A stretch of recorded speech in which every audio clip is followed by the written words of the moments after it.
8.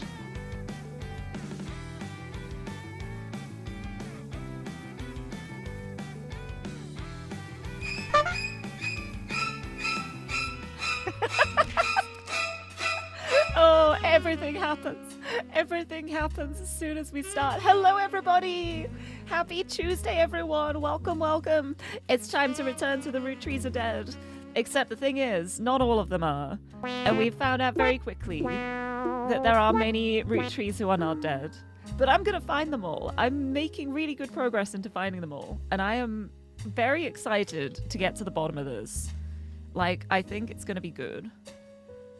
I hope so, at least. I have theories. I mean, they're not theories. They've been confirmed at this point. Big warnings for root tree spoilers from now on. If you want to play this game yourself, I'm about to say spoilers. Last time I discovered very excitedly that there's the secrets that the root trees are hiding are gay. And so I'm very excited to find out more. I'm going to find this out. I'm going to get to the bottom of this. If it's the last thing I do. If there's anything that motivates me, it's knowing that content in media is gay. I mean, what? But no, I'm so excited. I'm so excited to figure this out. And I've been thinking about it through the week, but I think that I feel like there's a lot that I still don't know. But I think I have a theory that I need to look into more things to see if the theory like still holds up after reinvestigating stuff. But I have a little bit of a theory that I have been working on that I will explain once I'm in the game and I can like actually look at the evidence and stuff. But I'm very excited. I'm so excited to play more. I really wish there were more games like this. Like this kind of investigation, deduction, finding things, piecing them together, that kind of thing. I love this so much. It's so good. This is what I adore in a game, and I've been having such a blast with this. Like you know what? I'm gonna click continue so we can have some music that's not just the starting menu music. Here we go. Let's have this music instead. But as you can see, I'm making really good progress. I've locked in quite a lot so far. There's not much left, but I need to figure out like the little bits I'm missing and then also get to the bottom of this. I've got one of the names. I just need the second and we shall see how it goes. But I'm very, very excited. But let me say hi to everyone before I get distracted even more than I am. Actually, no, I'm gonna start by having the monster. I've got really good news too. My monster got delivered yesterday. It arrived yesterday. I have it. I have 36 cans of monster. I'm ready again. I'm not running out anymore. And I've decided to go for mango today because the entire reason why I chose the mango monster today is because it's the one that was on top of the pile and I can't be bothered to pick up the pack of 12 to reach the ones underneath it. So it's mango time. It's the whole reason. It was the first can I picked up. But it's also very nice, so I don't mind. Ah, lovely. But hello everybody. Akire, congratulations on the first. Welcome, welcome. Suzume, hello. I see you are also trying to get the first. Not quite. Teehee. Lumpsep, hello, thank you for doing the backseating command. As always, very appreciated. I noticed you got a bunch of achievements too, so I'm glad you finished the base game of this too. We'll see how things go today. It would be very funny if I don't manage to do this today, considering it feels like there isn't much left to find. But the problem is, when there's less left to find, that means it's probably the stuff that's hidden a little better. So it's gonna take more investigation to get it. So I'm hoping I will be able to do this in this stream. It all depends on how distracted I get, because I mean, imagine me getting distracted. Never happens. Mari, hello, lovely to see you. Hello, good evening. Yeah, I'm orange today. I hope everyone likes the orange. I thought it might work well with like the corkboard and stuff, and also because it's It's kind of like the closest to like a tree, I suppose. And maybe also like the syrup from the farm and for the candy and stuff. I've got the orange. I just thought it'd be fun. Because I could have done the green, but I've already done the green. I did that with Home Safety Hotline. And I'll probably go purple tomorrow for me side. Which I'm looking forward to. It looks like a really cute game that doesn't have anything horrendous under the surface. So I'm very excited for that. It's gonna be good. I've had it for a while. My lovely friend Noi got it for me, and I never got to play it. So I'm glad to have the opportunity to play that tomorrow. I think it's gonna be a fun time. I'm a little terrified for no reason, but it should be good. S, hello, lovely to see you. Welcome, welcome. I hope you're doing well. Happy Tuesday. AFK, hello. Like the new colors, thank you. I've made a whole bunch of different like palette swaps. Like I can be red Dracula-y, I can be green, I can be purple, I can be orange. But I decided to be orange today because I have not been orange yet. So why not? Hold on, I'm gonna go make a game about discovering stuff via searching. A game for me? For me? Good luck with that. I feel like it'd be very tricky. Like the problem with these kind of games is the way they manage to layer the intrigue under so many levels. It takes a lot. It's a really difficult thing to do, especially to like do it well as well. I wouldn't even know where to start. Like I can solve puzzles, but I don't know where I would even start in trying to like create one or like create like a web as well built as this game. Speaking of puzzle games, have I ever played Strange Jigsaw? I have not. Ooh, another game to add to my list. Ooh, my list continues to grow. But no, I haven't. I'll have to check that out. But welcome in, and Bree, welcome in to have a sip alongside me. I'm gonna have another sip actually, just because I can. Just for me. Oh, I like this track.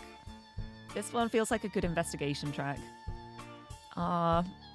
You're thriving actually, yes, for you. I choose orange for you.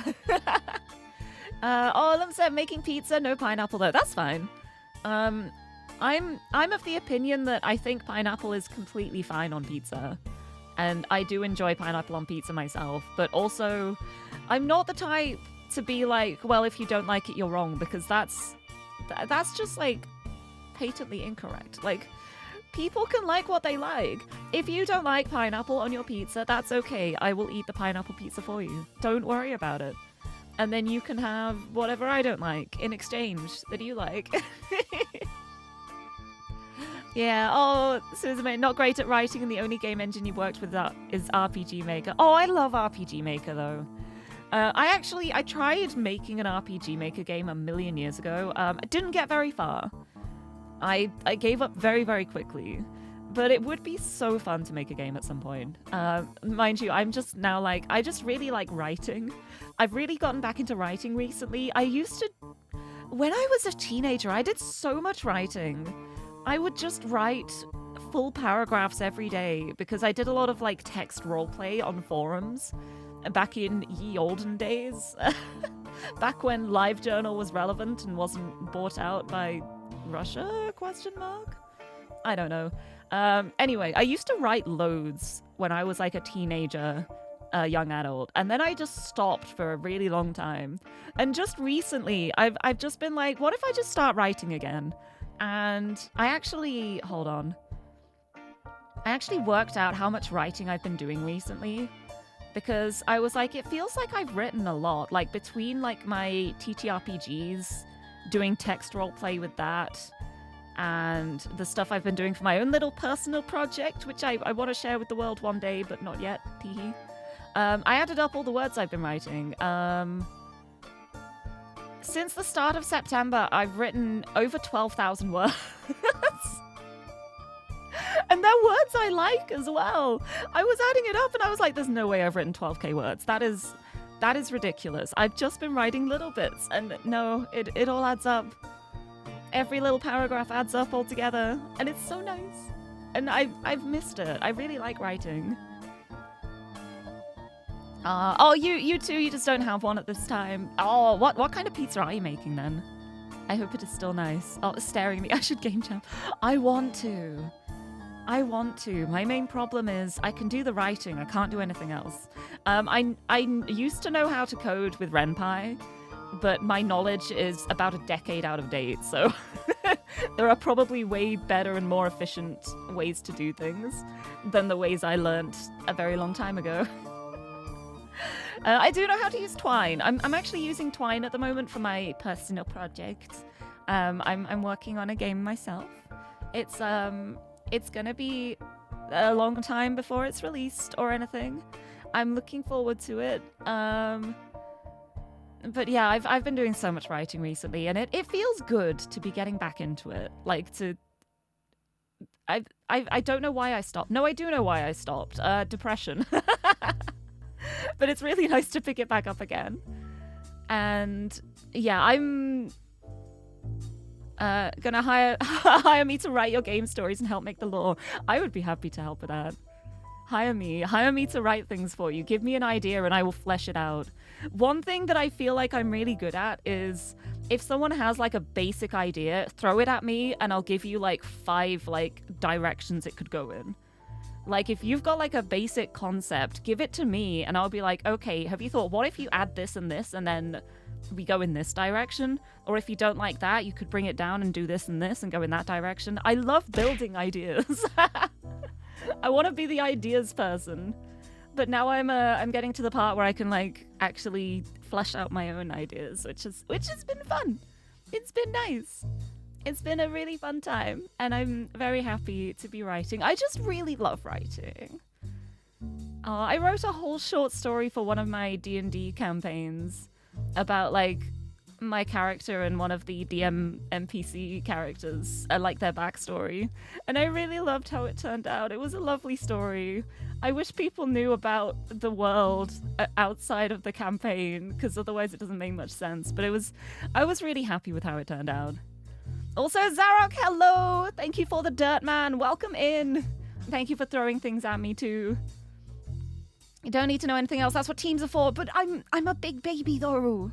I'm a big baby. How do I ask for a team? I'll just sit and watch everyone else have fun and go, oh, it'd be nice to have a team, and then I don't do anything about it.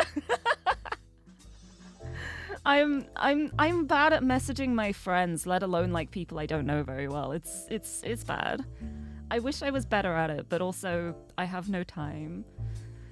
Especially after Vexpo, I feel like I'm gonna be in catch-up mode for the next year, but it's okay.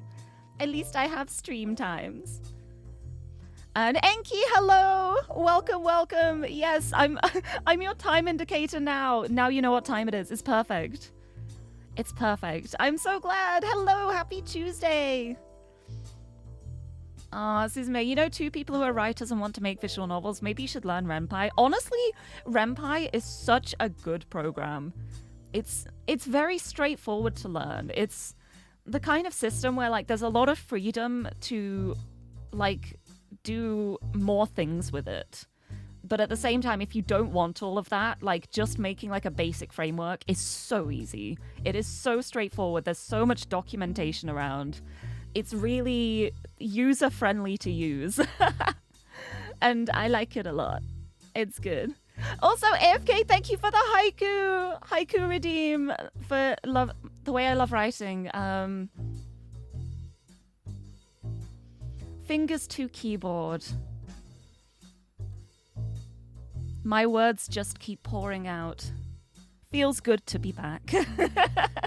I think that's a nice one for my return to writing. It's nice. But yeah, thank you for the haiku redeem. I guess all of the haikus I've written do too. Like, add all of those words to my word count. Oh, one thing I actually did like poetry one time, because for one of my D&D campaigns we've been doing like a creative October thing of like doing a thing every day. I've not been doing a thing every day because I don't have time for that, and also the inspiration only seems to hit when I'm on the train, so I have to wait until I go on a train journey and then I have ideas again apparently. But I've written so many little short stories and stuff recently and I love them. I'm wondering if there's a way I could show it off without, like, doxing everything. I don't think there is.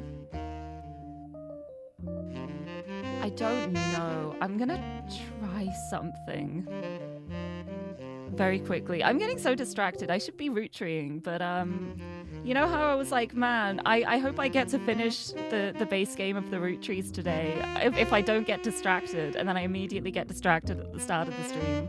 I mean, to be fair, this is basically like the menu moment. I just clicked out of the menu.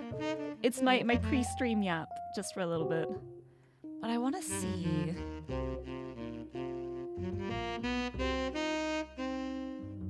I'm a little worried about how this might display, so I'm gonna try.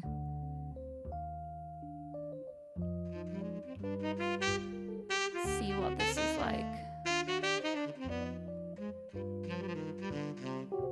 Oh, this would work.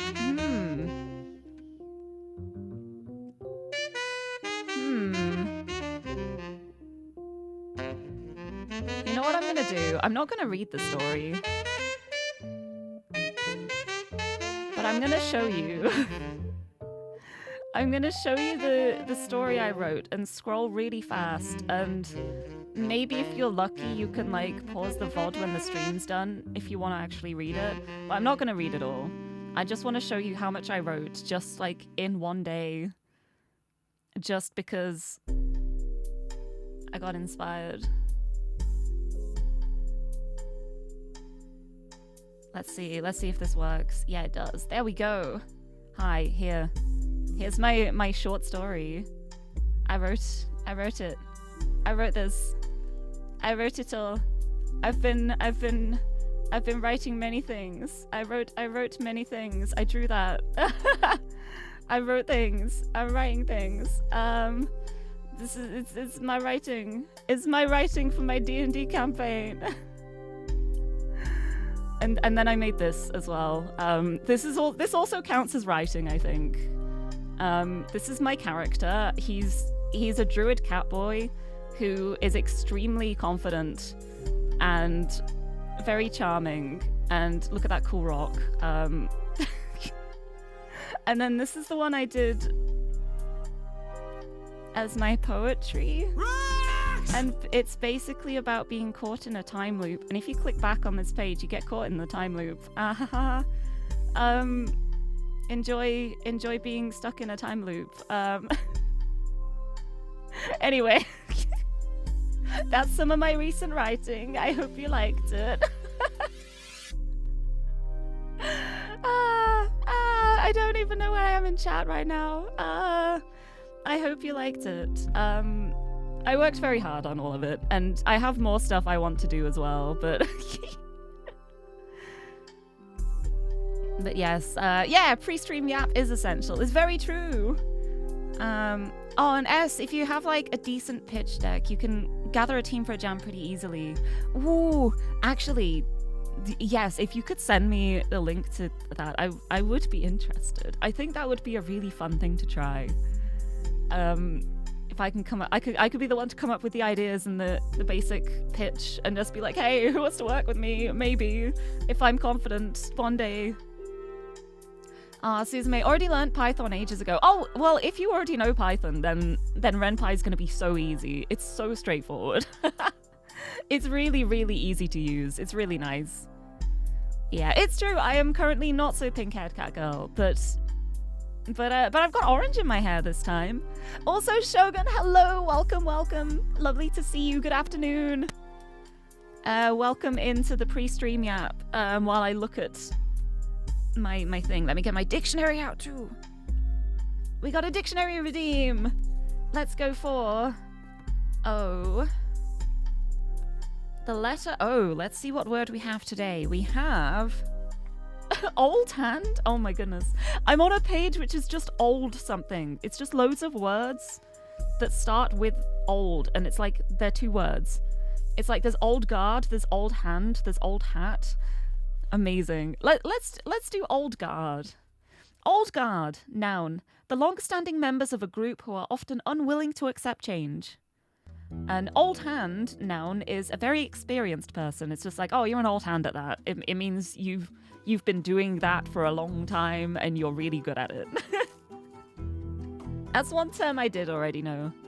Oh, this is the intrigue song. I like this one. Hehe, but thank you for the dictionary narration redeem. Yeah, the original DDLC is made in Ren'Py, and that game does a lot. Yeah, there are so many games that have been made in Ren'Py that it's a really, really good tool. Like, I used to use it a lot because revealing something about me now, I feel happy to do it because I never actually released anything, so nobody will know it was me. I used to be part of quite a big community for visual novels. It was a forum called Lemmasoft, like the Lemmasoft forums. I used to play so many free visual novels, just random English language visual novels that people would just make and post for free. And I loved those forums so much. There were so many things. There were so many free resources. People just being like, hey, this is my game idea, check it out. It was really, really good. And I actually tried making my own visual novel a couple of times, but I never got further than like the prologue of anything I made.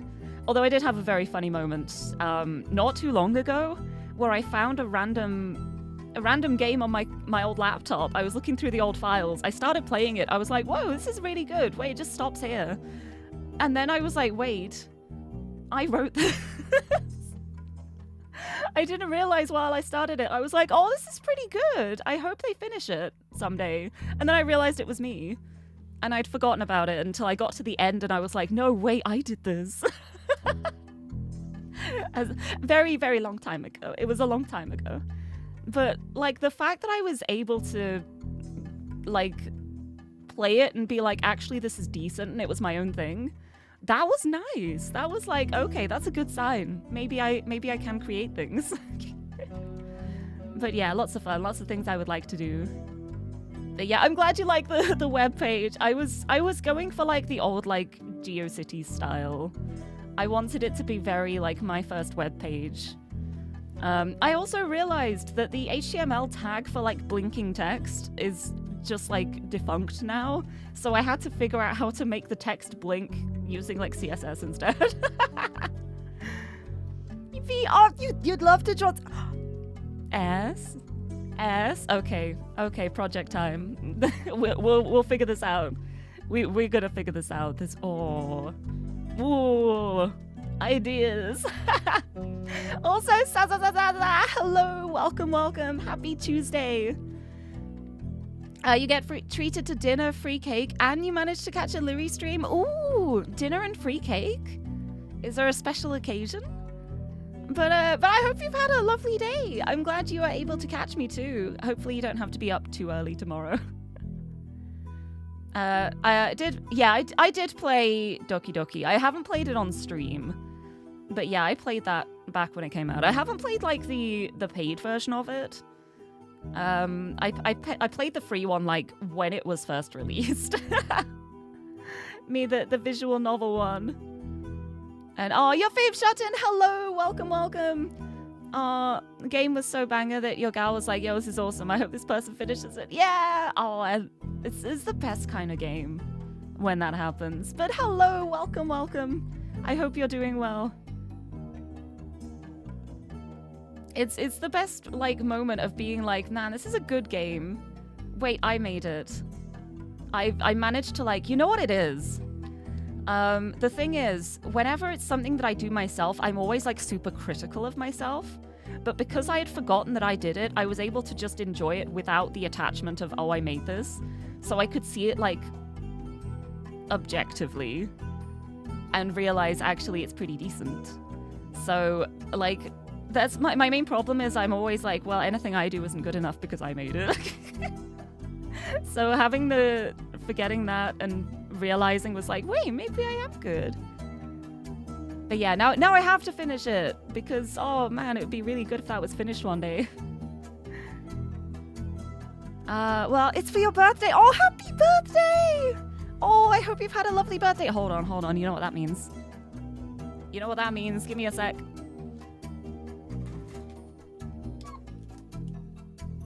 Ha ha ha ha! Hee hee hee!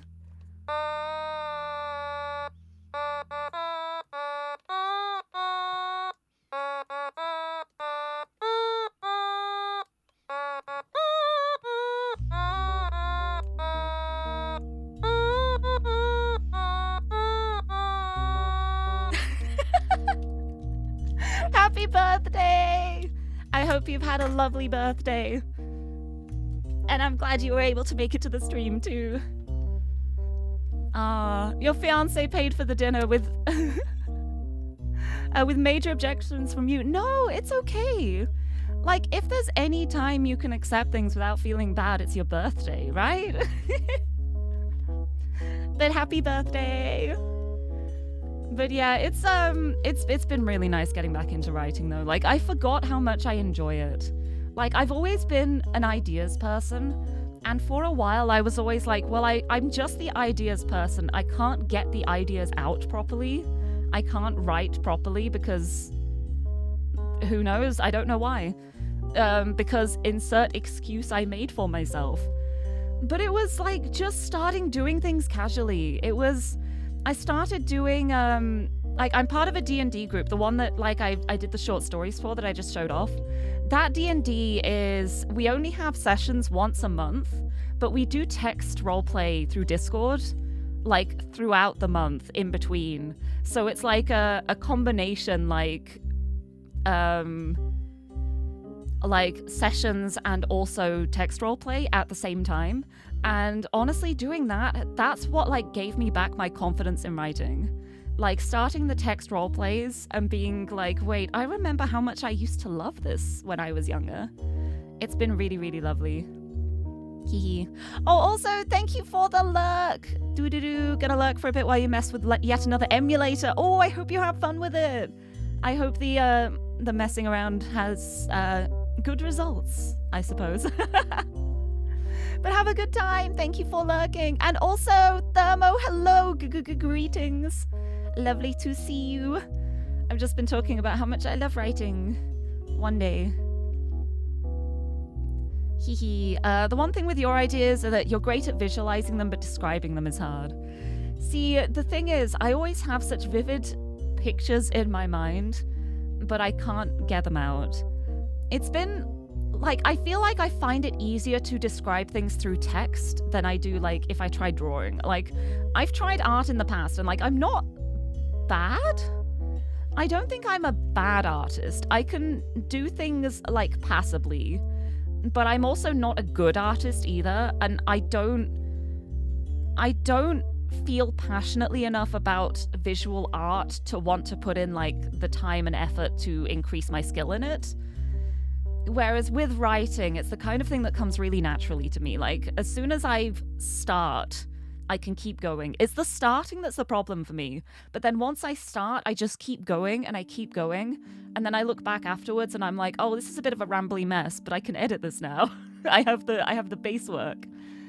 And yeah, I just really like writing. So I hope I can share it someday, and I hope people also like my writing too. Because there's always the big worry of me being like, I love writing, and then I show it to someone, they're like, this is terrible. You can't write. Which I don't think is the case, because I've shared my writing with people who I would trust to tell me if it's not great, and they've loved it. So yeah, it's just nice. It's just nice. One day I will write a great epic. If by great epic you mean an interactive text fiction about several royal families and the connecting drama and politics surrounding them, then yeah, one day I will write that. It's happening. Hold on, should I show one more thing? Do I just, like, leak my own OC information? I will ROOTTREE in a second, I promise. I'm just gonna... I think this should work. I don't think I'll leak stuff if I do this. I just have to be careful.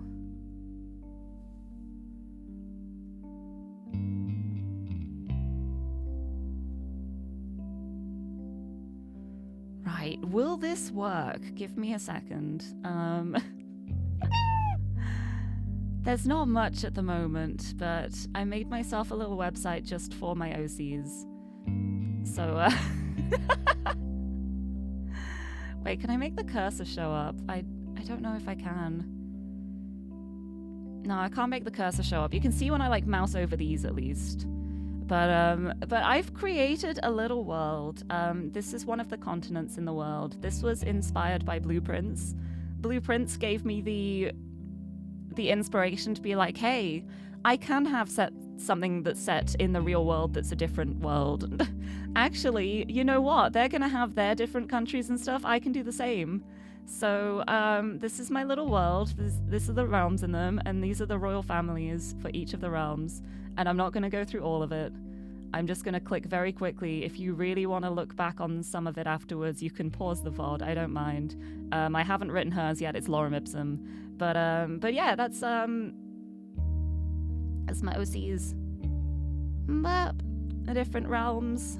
I've put a lot of thought into it. There's actually another 2 continents in this world as well that I've started building up. But yeah, that's my OCs.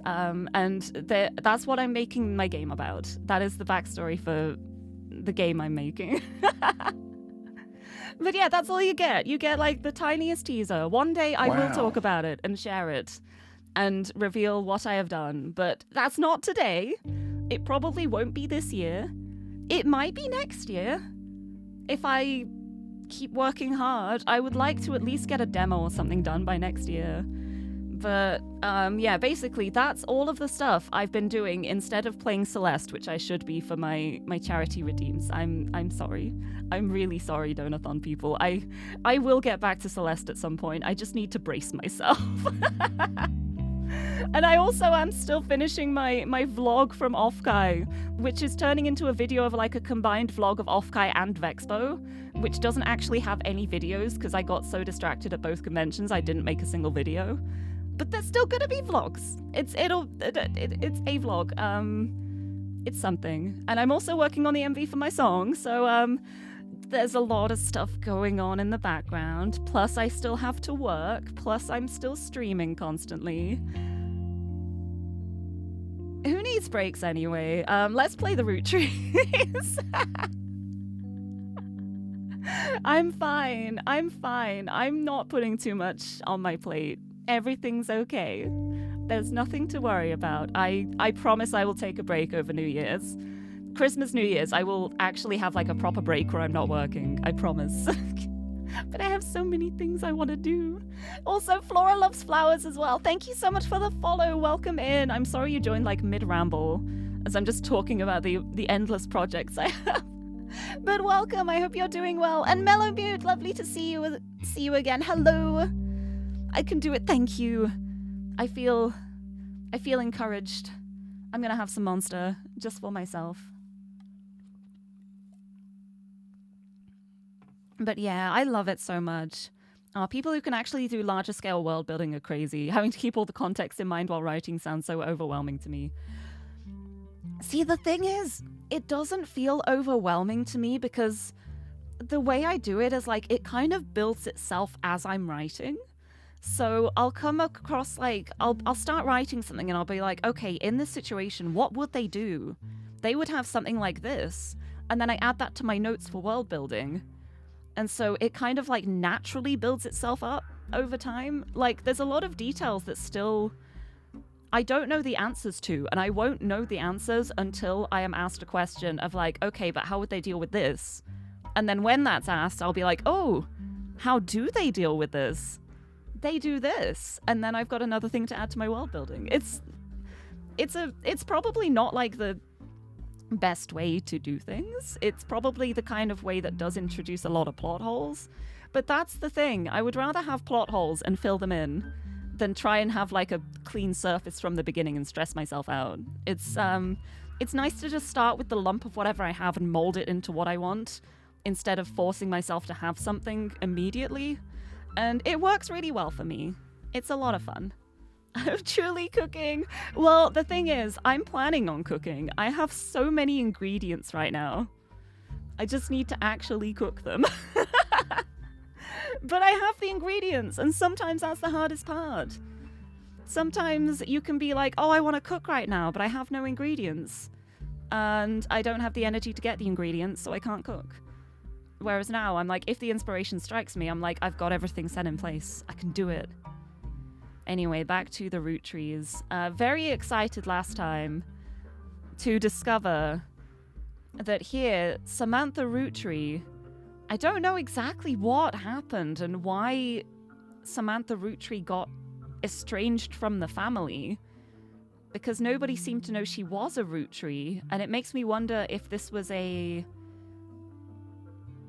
cheating situation. What did it say in the book about that again? Because it mentioned in the revisiting the diary one. Yeah, it was the Samantha Roottree. Yeah, the illegitimate daughter. But I feel like that's... Yeah, and then was hidden with the farmhand known as EC. I actually have a theory about this. This is the theory I was talking about, like, at the start of the stream, like half an hour ago. I've got a wild theory, but knowing how wild this game is, I feel like it might not be the wildest theory. EC, we know there is a Clancy Edward. There's Clancy Edward Roottree, but I'm also wondering, what if there is an Edward Clancy Roottree as well? Because she mentioned something about getting mail to, like, an Edward Clancy. It was like they sent the mail to the wrong person. Like, his name is Clancy Edward, and they sent it to Edward Clancy. Yeah, here. Once received certified mail for an Edward Clancy Roottree. I had to break the news they got my father's name backwards. What if there is an Edward Clancy Roottree, and that's EC? And he got disowned for being gay. So there's actually another Roottree. Like another one of the 5 pieces. Like maybe it was the 6 pieces. Maybe it was the 5 pieces. And then the one was estranged for being gay, and then the little miracle was born and it could go back to being 5 pieces again. Hold on, I'm gonna search. I'm gonna search 4 pieces and see if anything comes up.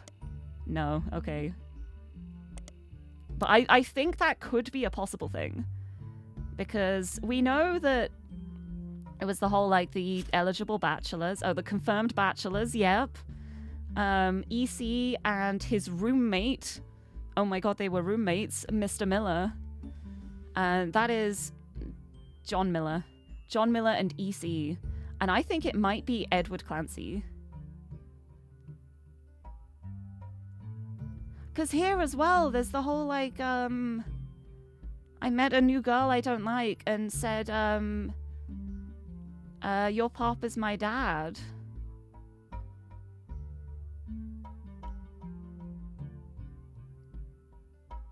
Oh, what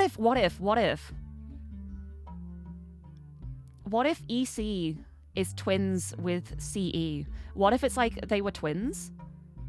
And so then the little girl who was dirty without the pretty dress, that could be Sam. And then Sam was like, that's my dad. If they were twins, they would, like, look identical. And that would be why she got confused.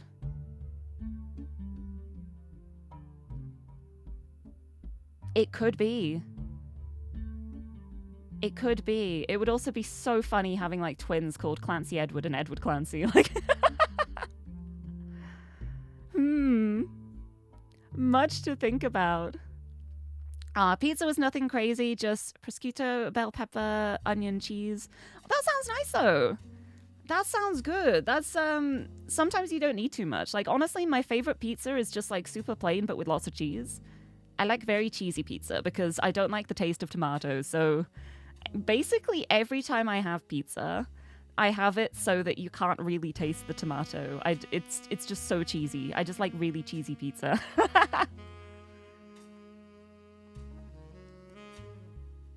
I don't even... This is like such a wild theory that I don't even know how I would go about starting to confirm it. Let's go Edward Clancy ROOTTREE. Edward Clancy. Clancy Edward ROOTTREE. Yeah, because that was the Clanstead Trust. Created for each blood relative at birth.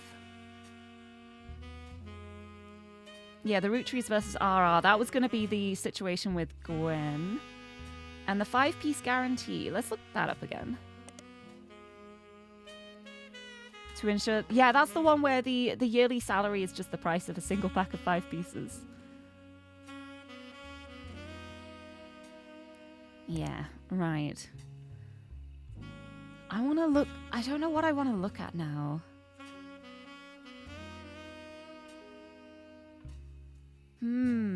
Right, what else is on here?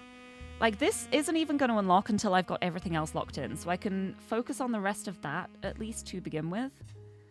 I think a lot of the bonus photos I've got locked in already. Yeah, I've got all of this stuff locked in. I've put that as Tessa ROOTTREE the baby, but it's not going to lock in until I've got the other 3, if it is right. I just guessed Tessa because of their... I don't know what November's occupation's going to be. But, like, this is such an old picture. She's probably much older than that now, because she's from, like, the parents' generation. So even though she was a child in the photo, she's going to be an adult now. But I don't know how to figure out her occupation. November ROOTTREE. There's nothing there. What if I look through all of these? A business watch. Butler County Times. Modern Music Monthly. Silver Screen. Starlet. Teen Blast. Nothing in there. I also don't know anything about this Edward ROOTTREE either. Just the youngest son. Who are you? What did you do?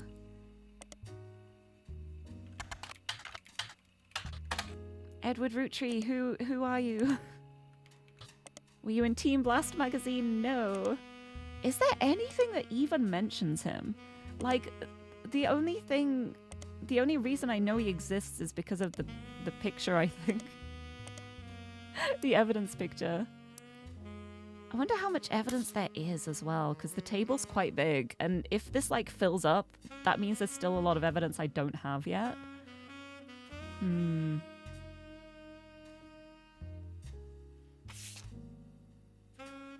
Yeah, because that's Wolf. That was Jim and Diamond's son. Yeah, that's the next generation. Yeah, this one. The free spirits. So then the child is November, and then I know who the rest of these are. It's just November I haven't locked in.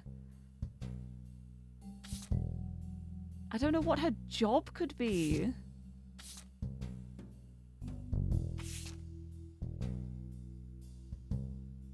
Right, because... Yeah, that's about how all the names are weird. But I feel like there is going to be an Edward Clancy ROOTTREE. I think that's going to be the big secret. I think EC is Edward Clancy ROOTTREE. It's just how it all links up. And how it can be. Yeah, this is all about... No, can't believe my son keeps getting divorced. That's the one about Sam. Yeah, I didn't even know Sam was a ROOTTREE. Wild, right? Green thumb of her mother. Yeah, because that was how I figured out they were farmers. And her adopted grandfather. Hold on.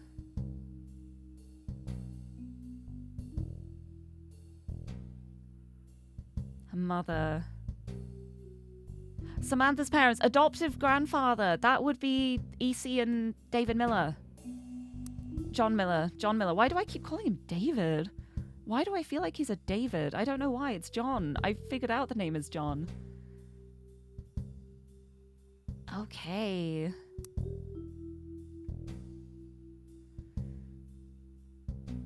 Yeah. But we knew that they were the farmhands as well. So that makes sense. Also, Tor Warlord, I didn't say hello to you as well. Hello! Welcome in. Welcome. I'm locking in the secrets. I'm figuring things out. Slowly but surely.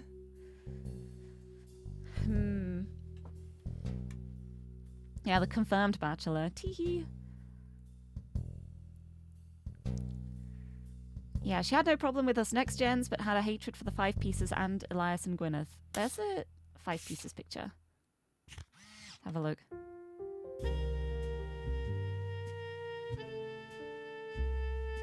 Hold on a second. There's people in the back. Hello? Hello? Hello? There's someone in the back.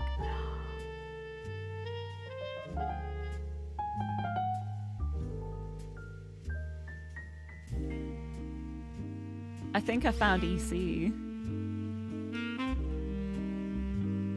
I think I found EC.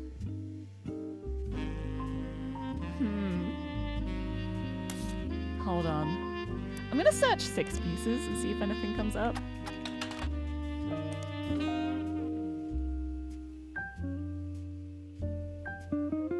According to a publisher's website, 6 Pieces is an upcoming book by Sam Madsen. I think I found who hired me. I think I found who hired me, and I think I am completely right. I think there was a 6th direct child who got disowned for being gay, which is going to be what's going on in here. And that's one of the big secrets. Oh, thank you for the hydrate. I will have a sip. Thank you. Oh my goodness, this is... Okay, but the problem is it's an upcoming book. So I can't find anything else out. Sam Madsen. Okay, because I think if I go here... It's not gonna show. Yes, it's because it hasn't been released yet. Oh. Sam Madsen, what do you know? Yeah, married Ernest Madsen. It is her. I knew it! I knew it! I knew it was her. I knew it. And she wants me to find the secret of her adoptive parents.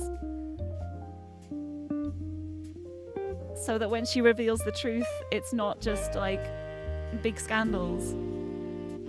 Ooh. Okay, I still have things I need to lock in. I'm guessing that's Christina. I'm guessing that's Tessa. It might not be. I don't know their occupations. And I don't know Edward Roottree's spouse. And I don't know... Oh, maybe one of the girls talks about their grandparents at some point. Did they mention... Or like the grandmother...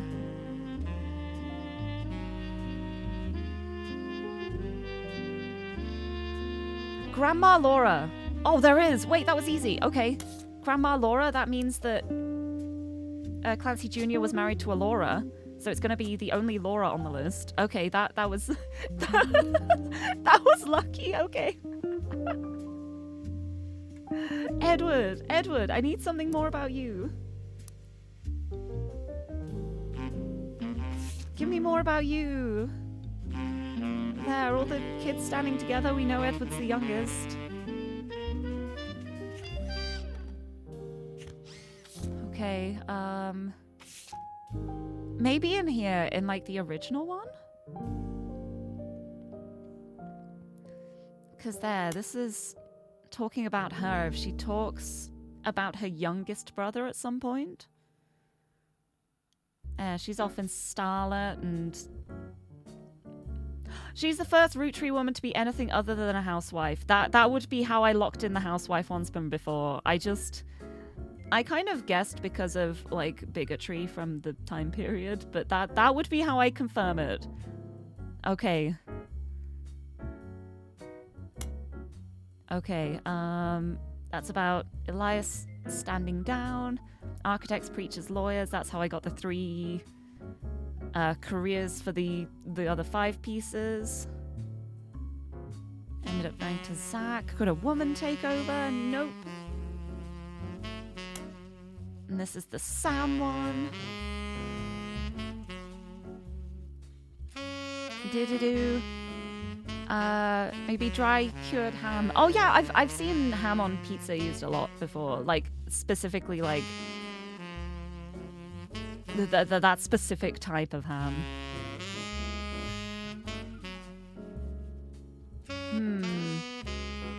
Yeah, why Sam special? I wonder why. Maybe because she actually is related. There, yeah, EC and John.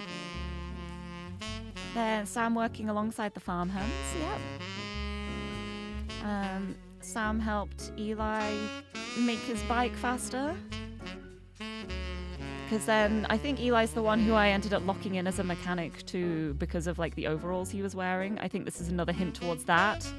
Having a motorbike. Blood is thicker than syrup. What if I... Have I googled that? No. Nothing there. And what else? Because, yeah, free spirits. Yeah, the free spirits. They all aspire to be musicians and artists and dancers. Who would be a dancer? Because we know the musicians. Musicians. Artists. Housewives, the presidents of the company. Creative things. Maybe you're a dancer? I wonder if there's anything about dancing somewhere. What if I search November dancer? Dance school. No. You know what? I'm gonna tentatively put that in as dancer because I don't think she'd mention dancer if one of them wasn't actually planning to be a dancer. And I've locked all the others in, so it's just her left.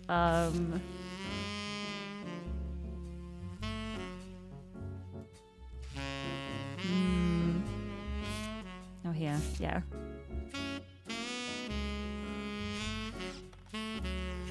So many. What else is there? There's still... I don't know where's the baby one. I've lost the picture. There it is. The baby in the costume. Yeah, the Laugh Lounge. Like, there's got to be a way I can figure out this baby's name, surely. Yeah, because that's just mentioning the retired comedian. That's who she is. Brother Trouble, that was the one with, yeah, all of these people. The single mother. Dustin Christopher Baker. Did I look that up? Oh, he's often abbreviated DCB by his teenage fans. They just abbreviate everybody. Since leaving Brother Trouble, he's appeared in a few straight-to-VHS movies that adapt classic literature to a family audience with minor success. The most popular of which was Jane Eyre, which reimagined the Charlotte Bronte novel as a high school romance with a focus on skateboarding. He doesn't seem to be associated with the ROOTTREES. Okay, but I need to look this up now. This is extremely important. I need to know what this is. I need to look this up. No, it just goes for that. I need to look this up. Silver Screen. Starlet. Teen Blast. Might mention Jane Eyre. Nope. Okay. Oh, I wanted more about Jane Eyre. I'm so sad. Well, good to know. Where was I? Yeah, on the Brother Trouble page. Yeah, that was the Ron ROOTTREE, and then all of the legal stuff happened, and it got terrible. TMS, DCB, PTG. Nope. She didn't get abbreviated, it was only the guys. Although I guess because she was playing the mother too, she's not like the main attraction. Oh, let's look him up in Teen Blast. Yeah, it was in quite a few Teen Blast gossip columns, but isn't related to the ROOTTREES. And TMS, we know he was like mentioned in everything. It's just like, wow, ha ha ha, they dated. Oh my.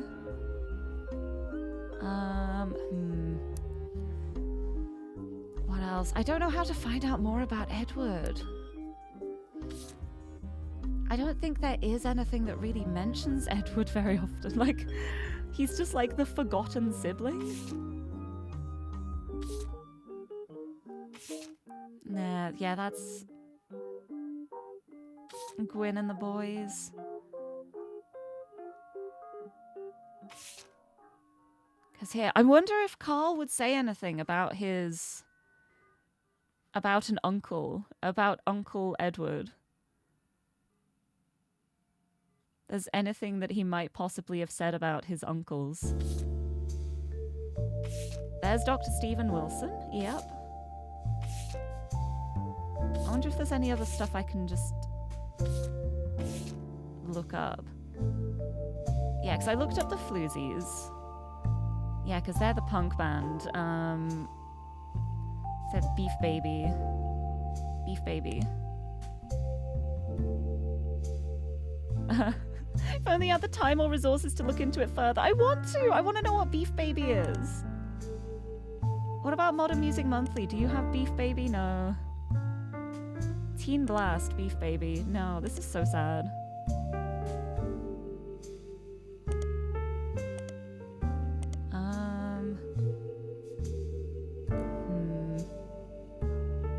Conquistador. Yeah, because that was added to the evidence. That's the CD. Yeah. Because it's Candy, Nikki, and Nina.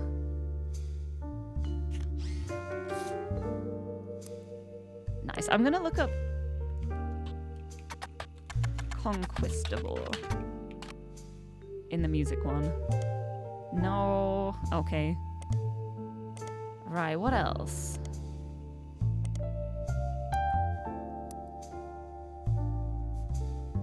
What else? Why can't we play this one? Right, I've got the CD. Why can't I play it? Do I not have a CD player? So sad. I wanna listen to Beef Baby. Because it let me... Oh, that's the advert. It let me listen to... What was it? These ones.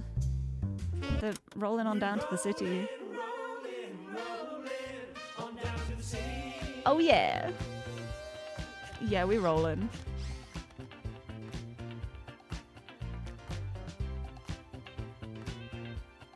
I love how punk the lyrics are and nobody pays any attention. They're just like, this is a great bop. This is a good song. Also, Brisket, hello. Thank you for the hydrate. You know what? Let's just listen to it all. Let's listen to the whole song while I have a sip.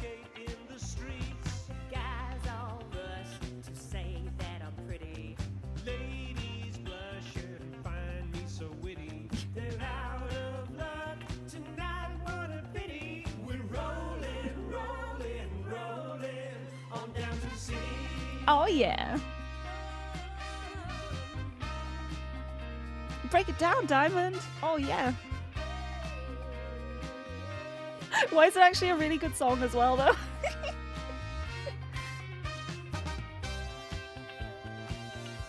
This is so fun. Should have done more songs like this instead of the folk stuff.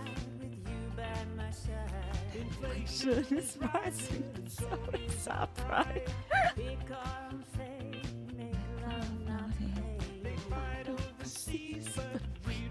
Escape. Ladies blush and find me so witty. They're out of luck tonight. What a pity. We're rolling, rolling, rolling on down to the city. Yeah. This whole thing here. Look at this. Look at these lyrics. It's incredible. It's so good.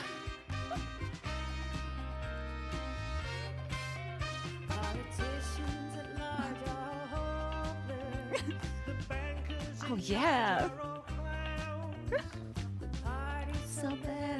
and protest. So signs up while we boogie down. Guys on rush to say that I'm pretty. Ladies blush, find me so witty. They're out of luck tonight, what a pity. We're rolling, rolling, rolling on down to the city. Yeah! Such a good song. I love that. I love that they're like, we've released this hard-hitting political track. Oh no, nobody's listening to the words. Oh no. Oh no, it's being played everywhere. Oh no. What was the other one? It was this one. Yeah, the little cherry tree tape. There blazed a spark of light that ever brightly. Because this was how I discovered that his mother's name was Joan. Because it had to be something that rhymed with like unknown and alone. Unknown, though someday she'd depart in part, I'd never be alone. In my heart I'll always be the son of... What a terrible way to cut off the preview. Like, whoever made that preview, why would they do that? They did that on purpose. Ah, yeah, it's the empty CD case. I wish there was a CD in there. I love that they're called Candy and Wolf, though. It feels very appropriate. Right, back to it. I still don't know much about Elias M. ROOTTREE. The M is going to be for Miracle, isn't it? What if I search Elias Miracle?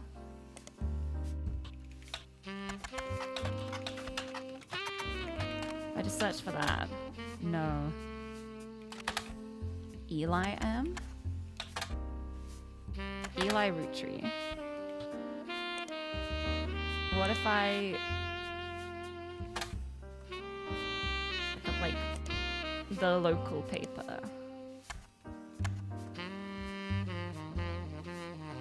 Yeah, no, this is just the great old granddaddy of the company. I want Elias M. ROOTTREE. The Miracle one. Why do the Miracles never talk about this one? It's just this one line of the Miracles. There's nothing about Eli.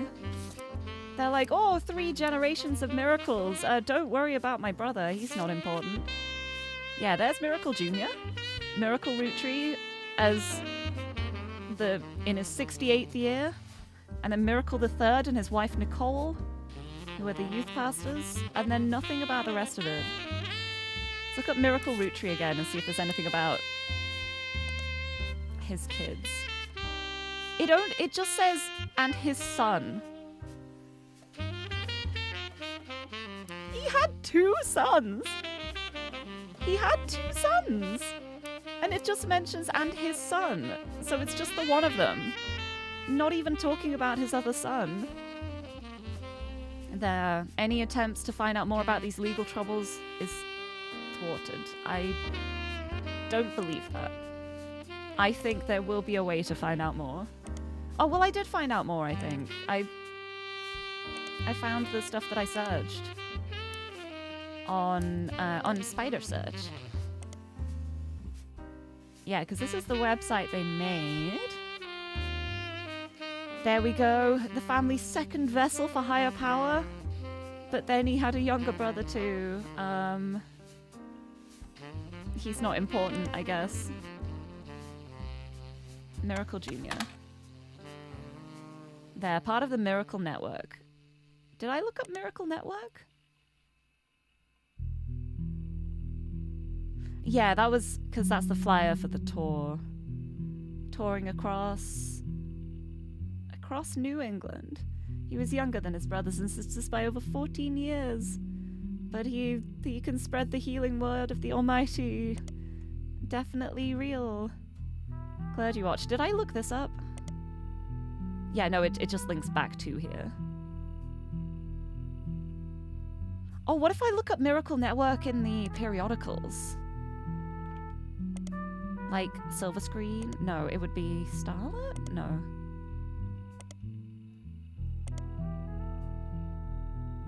No, that's all about the legal troubles. 3 generations of miracles. I think that will just link back to this again, yeah. Yep, to leave their troubles behind, their legal troubles.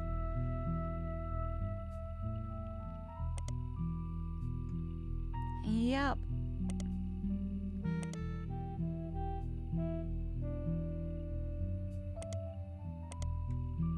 Yep. Back to Miracle Jr. page. Yeah, his wife Edith's sister in a disguise. Edith has a bit of a checkered path herself. Edith Jacobson. I wonder if I can find out more about her. Edith Jacobson. A partial and corrupted list of archived articles from the Butler County Times mentions an Edith Jacobson and an arrest. Well, here. Ooh! Did I see this? No, I did see this, because it was the stealing the weekly tithings from the church. Miracle Congregations Church. No, nothing there, okay. Helen Roottree and Lucinda Jacobson. Do we know who the Helen is? Oh, Helen is in, like, this Roottree's wife, and then... So, like, mother-in-law. Yeah, it's her mother-in-law. And Lucinda Jacobson. So Lucinda was the sister who was the one faking the miracle. Yeah, and then they were caught by dear old mother-in-law, who was there at the time while her husband Miracle was away preaching. She was quoted as saying, "Jesus forgives and so do we. He has brought these young women to us for a greater purpose." That's so funny. Wait.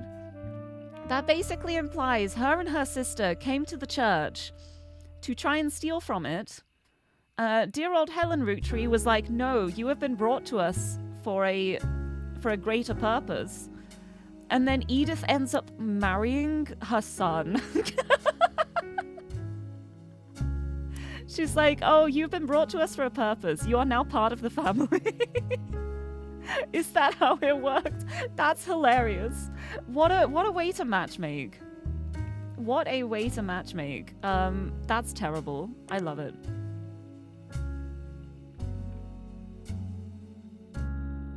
Incredible. There. What else is there about Helen Roottree, I wonder? I'm just gonna look through all of them for completion's sake. Edith Jacobson in all of these, just to see. Yeah, nothing.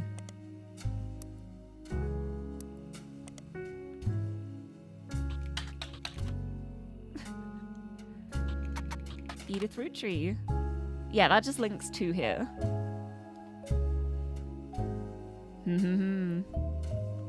That's so funny that that's how they met, because they were trying to steal from the church.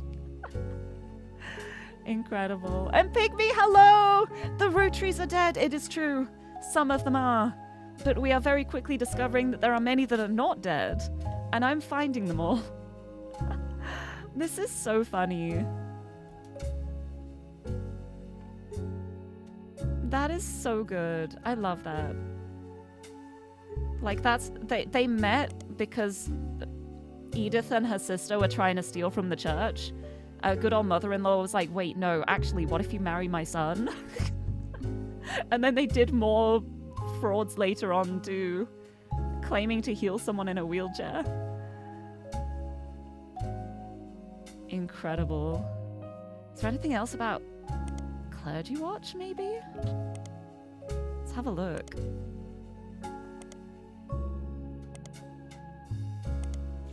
I don't think so, no. Right, I still need to find out more about Edward. And I need to find out more about Elias. What if I search Roottree mechanic?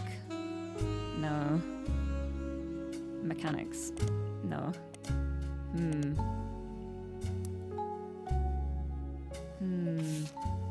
Right, that's the Wilson kids. I've got that.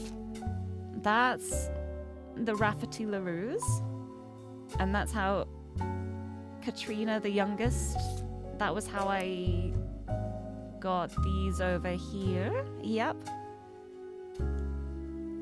Right, I've got this all locked in really well. It's just finding more about Edward. And potentially November too. There has to be something. Oh, I didn't mean to move myself there. Oops. There has to be more here. Like, there's not many names left. There's like Catherine Wilkins and April Quaritch. So something about those two names. I can probably find something. It's gonna have to be April Quaritch or Catherine Wilkins.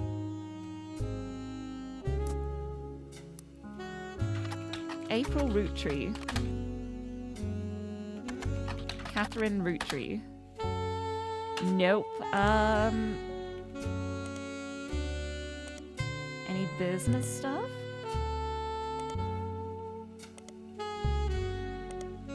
I don't know if I've seen anything that's mentioned in either an April or a Catherine.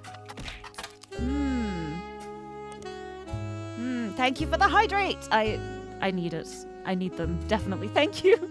Help me replenish the brain cells. Gotta put myself on the corkboard. I'm not a ROOTTREE though. I'm a cat girl. I mean, I'd have to marry into it and then I still wouldn't be part of the inheritance because it's only the blood relatives. There has to be something somewhere. I'm just gonna go through everything. Yeah, mentions that the current 5 flavors are not the same as back then. I want to know what the flavors were. Colorful shell-coated candies. The tastes have changed over the years. Scan from a book. Ooh, oh, actually, I've got an idea. This is called The Sweet History of Candy Volume 2 by Charles Lee. I wonder if there's a Volume 1. If there's a Volume 2, there's probably a Volume 1. There is! Starts with historical accounts dating back to the ancient Egyptians and chronicles candy through the year 1924. Includes some print advertisements from companies you've heard of, including an extremely early newspaper ad for 5 pieces that Charles Lee included due to a major misprint. Misprint? Ooh. Misprint. Found this advertisement 2 years after the debut of 5 pieces. The author included it because of the spelling error on the word available near the bottom. The flavors are inspired by their children and the order is grape, elderberry. I love to be right. Oh, look at that. There's an EC and there's a CE and there's an M. And this is going to be before Miracle was born because that M is going to be Margot as the youngest. And that shows there's an EC here as one of the... It's Edward Clancy and Clancy Edward. Egg cream cinnamon extract. I can't even imagine what they taste like, actually. Oh my god, okay. Okay, the secret child. It's Edward Clancy ROOTTREE. Where'd I put it? Here, John Miller plus Edward Clancy ROOTTREE. I'm so sure about that now. Oh, nice. I wonder if there's a volume 3 as well. There is not a volume 3. Okay. That's huge, though. That's so good, because that's from 1984. So it would have been before Miracle Jr. was born. Because when was Miracle Jr. born? I'm pretty sure it was...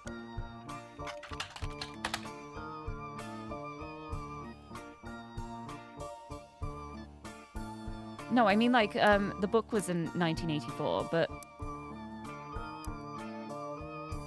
if it ends with Margolite, it's one of the early ad prints from 24. That would have been before Miracle, definitely. A valuable.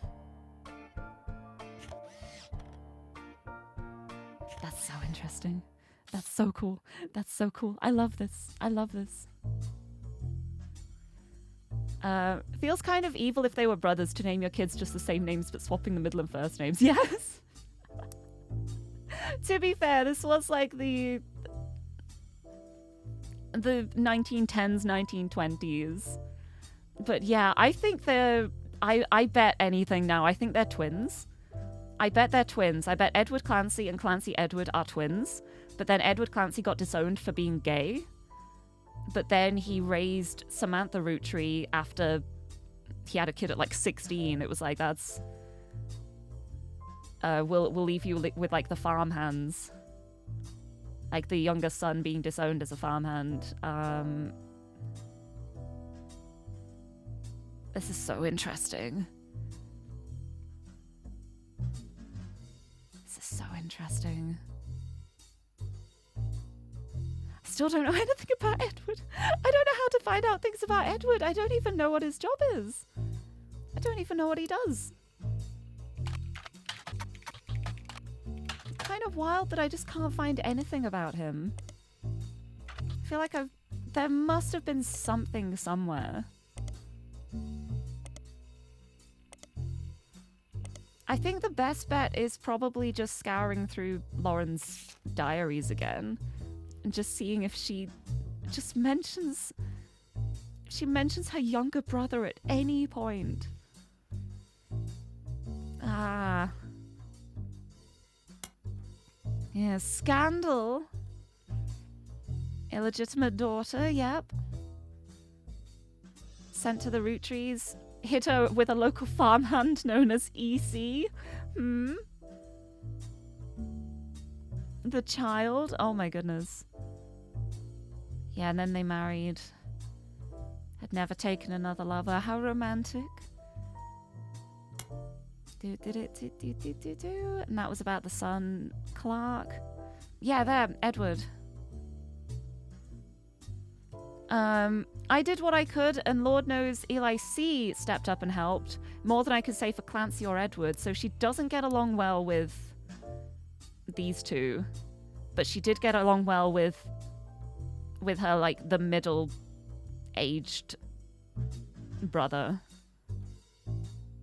Middle as in like not the oldest or the youngest brother. There, yeah, because they raised Clark and Jim as brothers, and we know that as well because they did the whole like C and J and D, whatever it was. Jim. Yeah, Eli's marriage seems fine, and Jim's marriage seems solid as a rock, pun intended. So yeah, Eli's marriage to Joan was completely fine.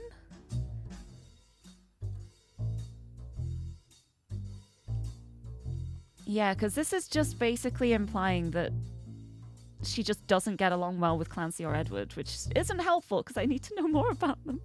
But maybe that means that Clancy got along with Edward, so if I can find more about Clancy, I might find out more about him talking about his younger brother. Maybe. There, all the Elis. His father and Grandma Gwyneth's father were named Edward and Clancy. Edward Clancy. Clancy Edward. Oh my goodness. Why do they keep using the same names? It makes it so hard to find things. But yeah, this is why I'm thinking it's twins. Because she said, your pop is my dad. If she's being raised by Edward Clancy and John Miller, then she'd see this guy who looks just like her dad and then just be like, yeah, that's my dad. But then Pop took her away and said, don't worry. Of course, like, he would know about his brother. and just be like, don't worry about it.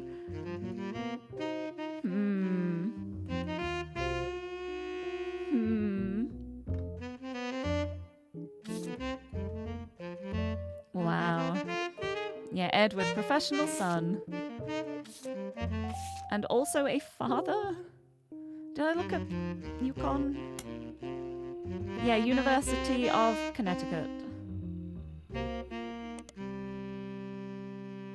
Because I was wondering if, like, one of them might be a professor there too, if I could find out more.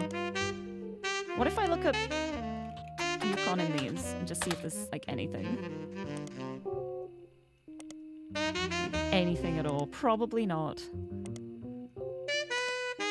Edward, who the heck are you? Who are you? I guess I'm looking for Clancy Jr. again. Clancy Jr. ROOTTREE. Oh, it'd be Clancy ROOTTREE Jr. because he's the professor.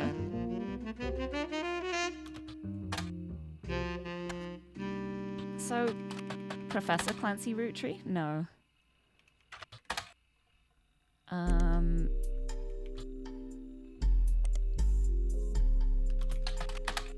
Looking up in here. Business Watch? Nope.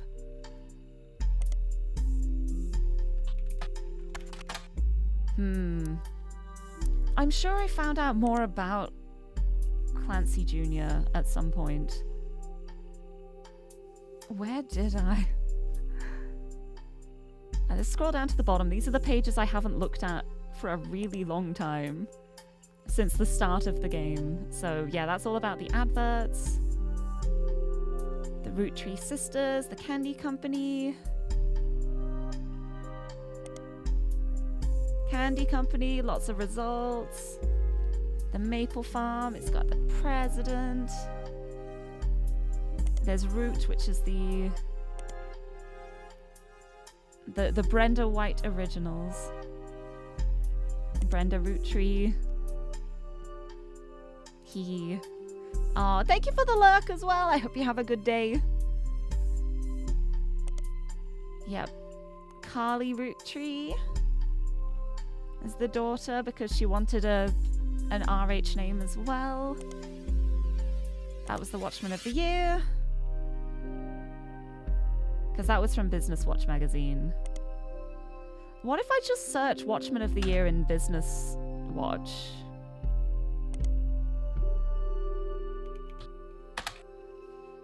Yeah, it's been awarded to many people throughout the years, and it's just those two ROOTTREEs who have made it on. Okay. What else is there? Because that was the 1987 one when Carl was voted. There's the Cherry Tree one that had the song.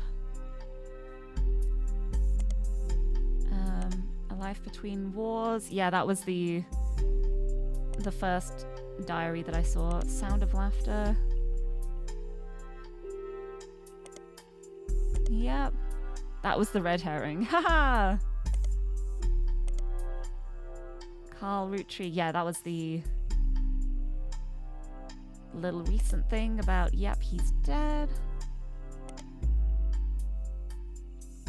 There's that. Yep. Brian Jones, a famous athlete who broke a pole vaulting record in 1954. And then I looked up the local one. Local business owner in Butler County.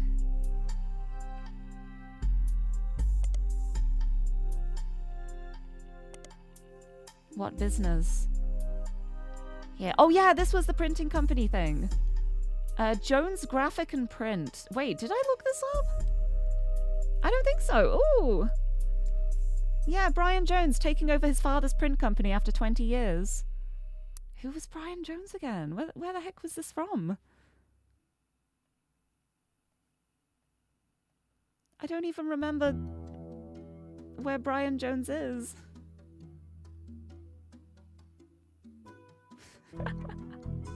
Where did I even get Brian Jones from? Incredible. I don't know. Here. Patricia Jones. That's a Jones I have. Oh, here, Brian Jones. Yeah, Brian Jones is the one who married Stephanie Landon, who had the thingy. The political flyer. Yes. So I guess he also, like, printed those off, too. They're taking over his father's print company. Even the Butler County Times uses us for their coupon pages a few times a year. Thanks, by the way. Maybe I'll find some coupons if I look up the company. Still, whether you're a new client or one of our regulars, nothing will change.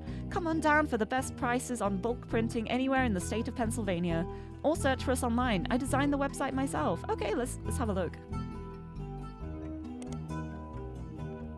There, Jones Graphic and Print is a company that, according to its website, has existed in Butler County for some time. The website seems fancy and even has frames. Oh no, I remember the days of websites having frames. Oh, iframes. I made my own website with iframes. It was a time. It was a time. Lists the address, hours, and a few examples of clients and the type of work that was done for each. Stephanie Jones campaign, mailers. ROOTTREE Candy Company, various banners, posters. Butler County, Holiday Light Post banners. Holiday Light Post?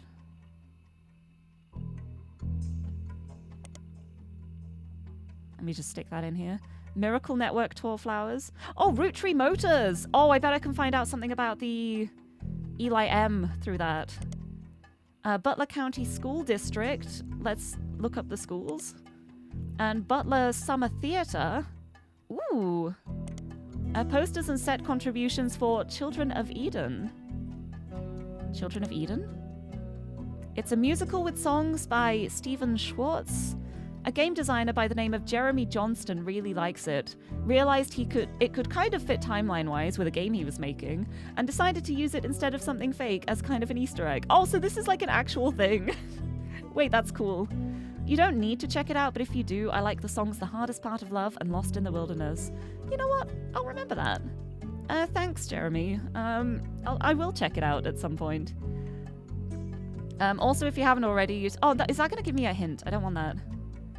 Right, I'm going to click through these then. Right, Holiday Light Post. Let's have a search. Or Holiday Light. Let's look ROOTTREE Motors. There, found it on the Jones Graphic and Print website. But they're a local business, so I'm going to check Business Watch for ROOTTREE Motors. Check out the County Times. Hey! Hey, I got something! I got many things. Oh, okay. Okay, don't mind if I do. The iFrame, before iPhones were cool. I think maybe even before iPhones were a thing. iPods were a thing, though. Also, Ariel, hello! Lovely to see you. Happy Tuesday. Welcome to my computer. I am finding things. It seems ROOTTREE Motors used to be called Wilkins Motors. An ad has run in every week's Butler County Times for many years, but recently has been changed to include a picture. Okay, Wilkins Motors.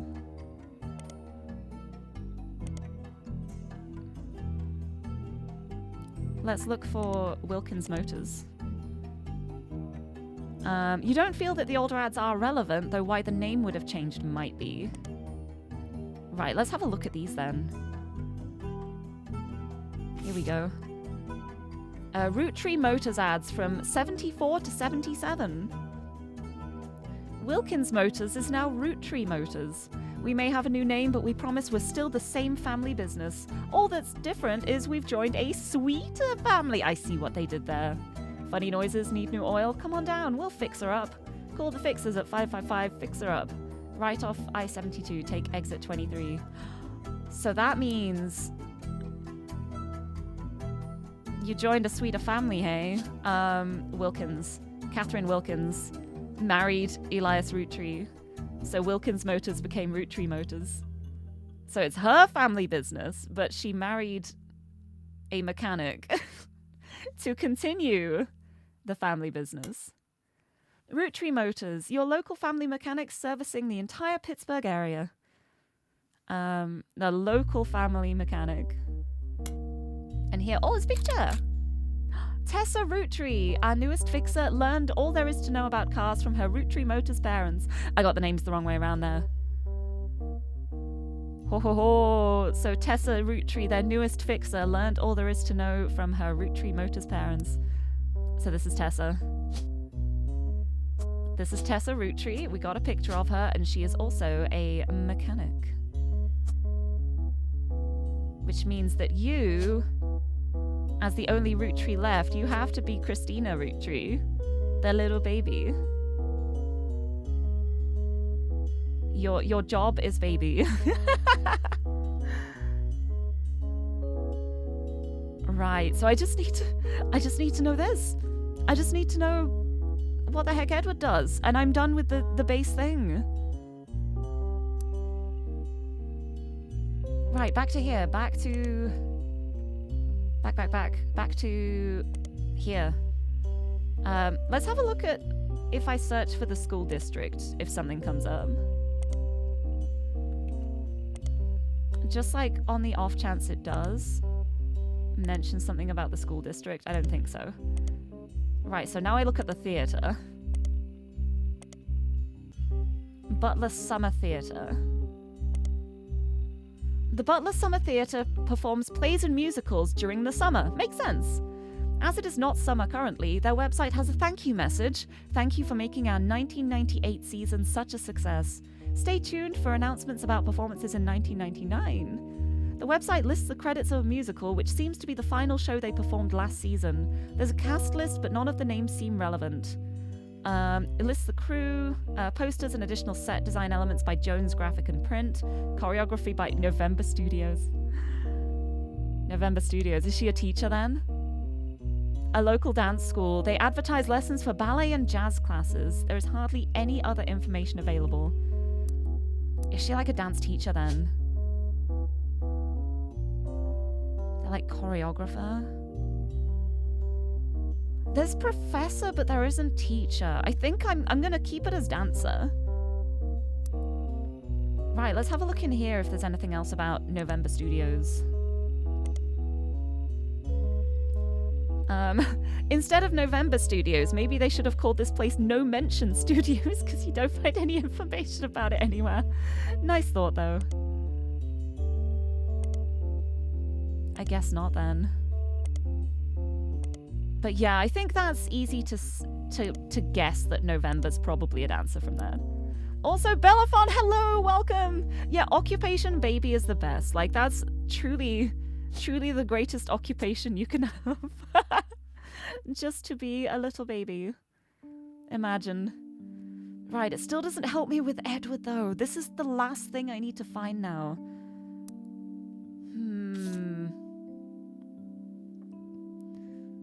I'm just gonna go through everything methodically. Right, we got that. We got that. Yeah, these are pretty early on. Yeah, I looked through all of here and I didn't see anything about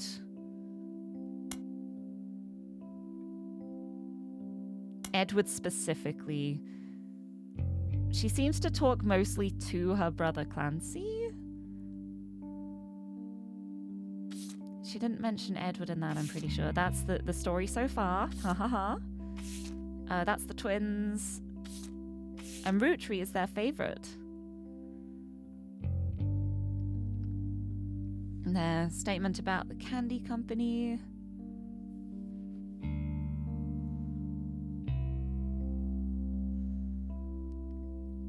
Maybe I'll look up, because I think that's how I found the campaign in the Butler County Times, but I don't remember if there was anything else mentioned with it. Oh, she won her election! Yay, she won it! I'm so glad!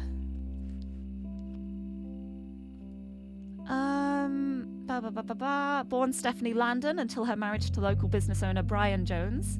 Lived in Butler County her whole life. Grew up in a home without a father. With my mother and her partner, I essentially had an entirely female influence. Hee hee hee. Hee hee hee hee.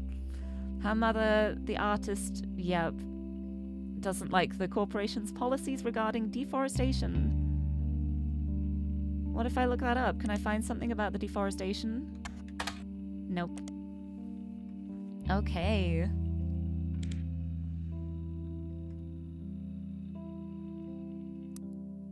And her mother, Caroline, is Caroline Mordaunt. And she's appeared on the front page a couple of times. Yeah, because that's how I found out about the art installation, I think. Atlantis's Burden from... Yeah, that was the book. That's how I found the book. And also how I was like, man, she gay. And I was so right. Oh, that's the other thing the toggle helped with. You were never going to look up Jones because all it said was local business owner, and he's one of the small entries on the tree. Yeah, see, I will do the thing if it's getting to the end of the stream and I'm really struggling. But until then, I'm going to keep struggling on because I want to like find it myself if possible. But it's so easy to just overlook something and be like, nah, that's not going to be important. And then it turns out to be one of the most important things. It's fun. Like, who knows if there's any other little things, little sneaky things that might not seem relevant but are. It's why I've got to look up everything, like Beef Baby. I wanna listen to Beef Baby. Right, yeah, that was about the Laugh Lounge again. The Joko Lantern. The list of names. The Atlantis's Burden. Art and the Beauty of Women. Extremely gay. I love it. I've got all the notable ones. There's that. There's that. Yep.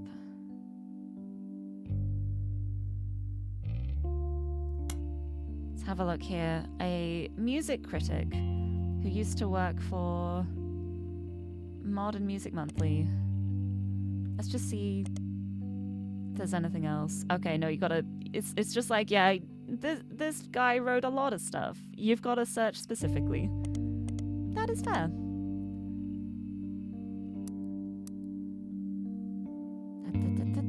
Yep.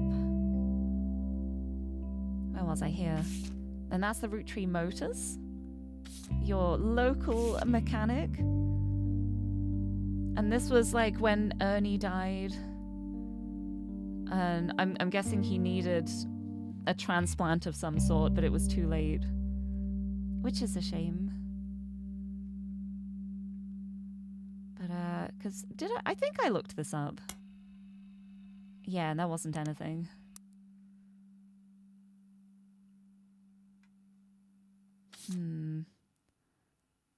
What else? Teen Blast. Yeah, your grandpa was a college professor. And Grandma Laura was how I got the name there. Do you know anything about Great Uncle Edward by any chance? Does anyone know anything about Edward? That is so funny though. That's so fun. That's so easy to miss. There's that. There's that. I still haven't locked it in. I don't know how to figure out how to find any information about Edward. He is an enigma, truly.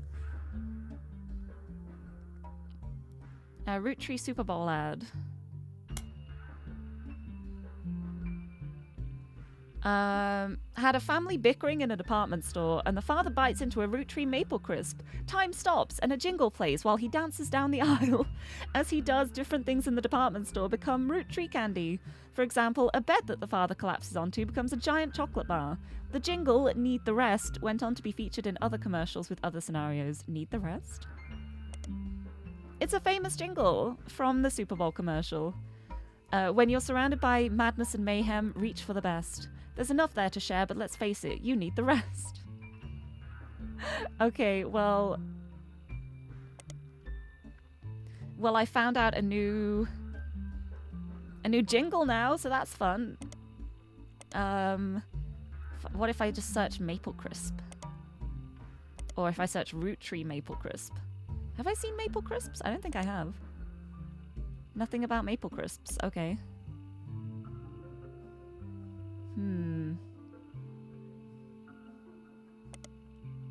Nothing about ROOTTREE maple crisps. Okay, let's have a look. Just in case. No, there's not going to be anything. That's okay. Right. Genuinely know nothing about Edward. Yeah, Clancy Edwards the lawyer.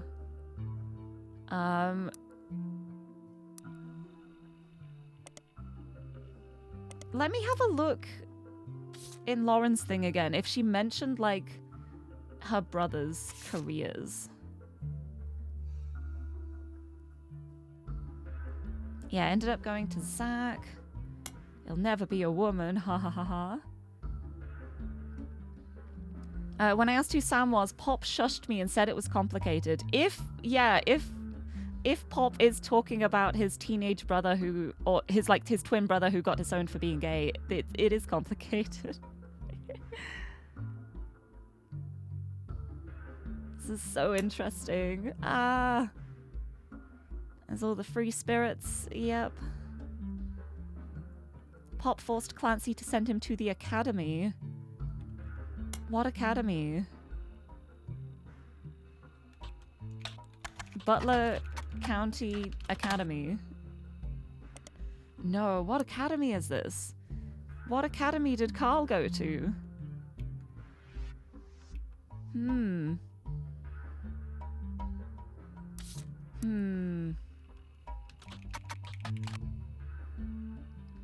Yeah, Carl ROOTTREE died in the crash. Can we find out more about him? Oh wait, there was the Business Watch here. Maybe he'll say something else here as well. Earlier I was talking about wanting games like this. If you don't need a story, there's the wiki game. Oh, I've seen that before, yeah. Trying to find the shortest path from one wiki page to another. Yeah, I have seen that before, but that's not really the kind of thing I'd be interested in, because that's less about like discovering things and more like strategy to find like a fast route. And it's more like it's the story that gets me interested in these kind of things. Like I want to piece together a story as opposed to just like finding things for no reason. And that's why I love stuff like this, because like I'm building up the picture of the story of the ROOTTREES. But yeah, I have seen people do that before though, and it's always a lot of fun like seeing where they end up. It's the kind of thing I do in my free time. I just click on random links in Wikipedia articles and see where I end up. Yeah, because this was about just the Root company. Other blood relatives refused to fund anything other than candy. But then his second cousin helped out. Yeah, there isn't anything about, like, his uncle or anything. Let me look at the periodicals. No, it's not going to be Starlet. Yeah, there. That was the Watchman of the Year. Yeah, most of them aren't important because it's just about, like, irrelevant things. Oh, hey, wait. Apparently, in 1981, he got quite drunk at a charity event and broke his arm falling down some stairs. Ooh. What happened then? What charity event would that be? 1981 charity event. Hold on. No, wrong one. That was 97.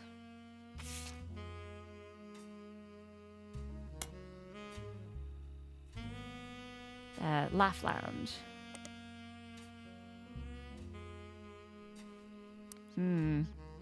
I want to find out more about that.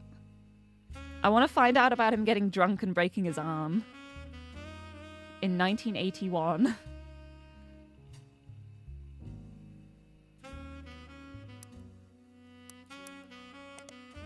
...1981 charity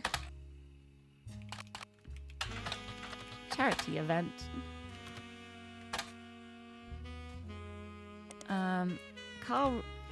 Carl ROOTTREE 1981. No. I feel like there's gonna be a way to find out more about that.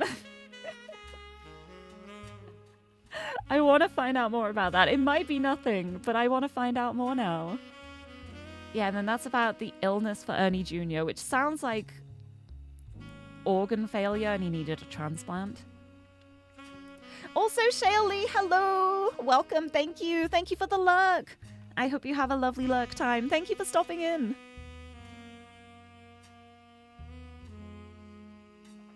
Yeah, Ernie Jr.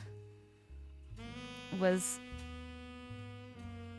stepped down due to quote-unquote illness. He's passed away. Game idea that's probably been done. You're an amnesiac and you try to slowly piece together your memories life. Yeah, I think there are a couple of games that have that kind of concept. But I think that's also really cool too. It's a fun way of like slowly revealing things, which I think is very cool. Right.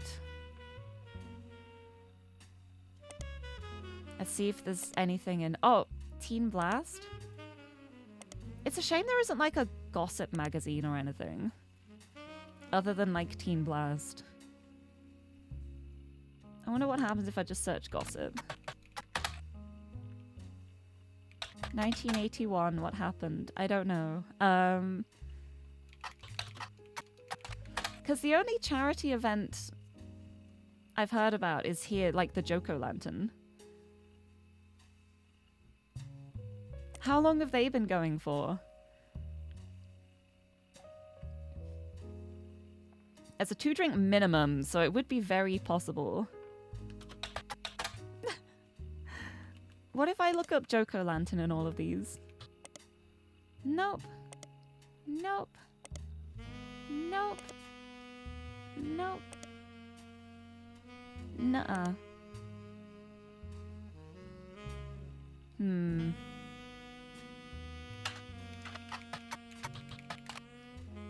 I really want to know more about that. And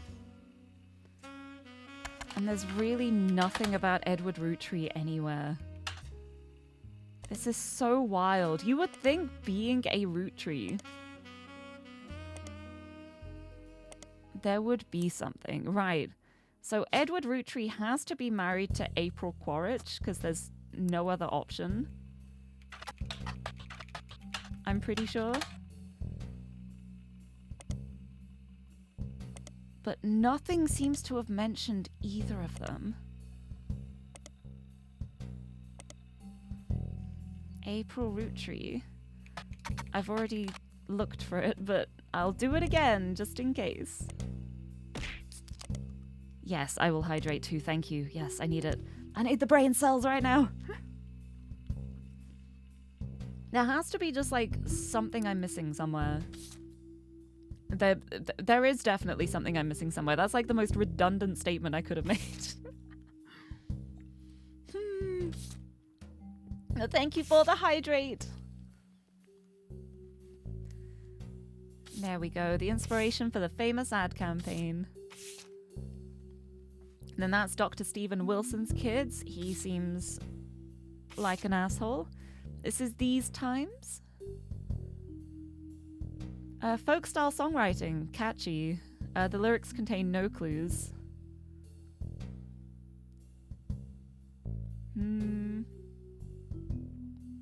So take my hand beneath the tree.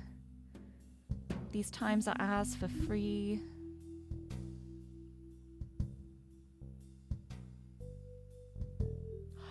I've just noticed something.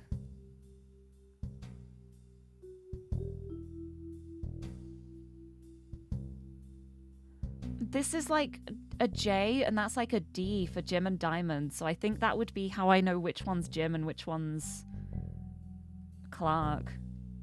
And then that would be Clark and Jane.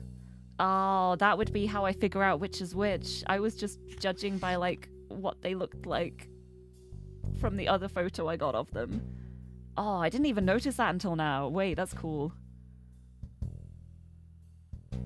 It doesn't help me at all here. I don't I don't need that. It doesn't help me in the slightest. But it's nice to know. Oh my goodness. Okay, there's the business watch. Timeline.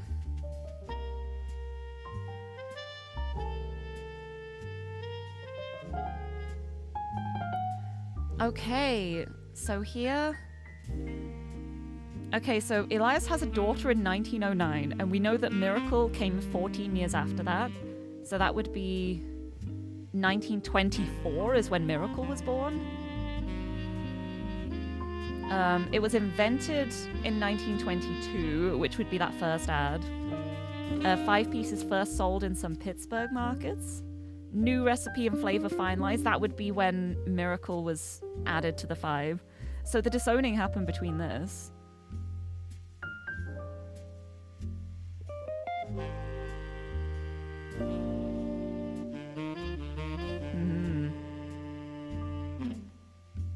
Purchases every maple farm in Pennsylvania. Elias ROOTTREE Jr.'s architecture firm. Can I find out more about that? Like, I know he is an architect.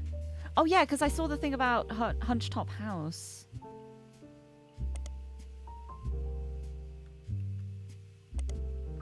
Yeah, I found the Hunched-Top House thing. County Times. Yeah, the oldest son. But there's no information about the firm itself. Okay. There we go. Production tripled. Worldwide distribution. Da-da-da. Company legacy. Yeah, there's still nothing about Edward.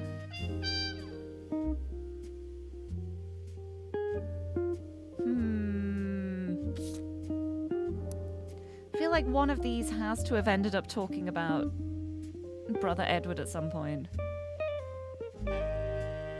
Elias C. ROOTTREE's advertising. If I could find something about that, maybe.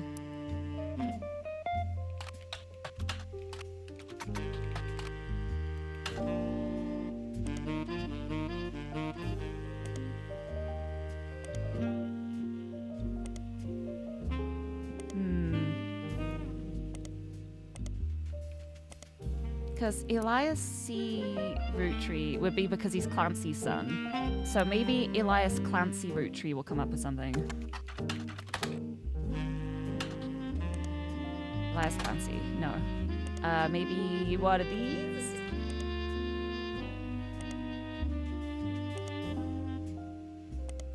Oops. No, because I'm so sure I saw something else about that. About the advertising. Was it a gym thing? It might have been a gym thing somewhere. Let's look back at all the Jim and Diamond stuff again. Jim and Diamond Cherry Tree.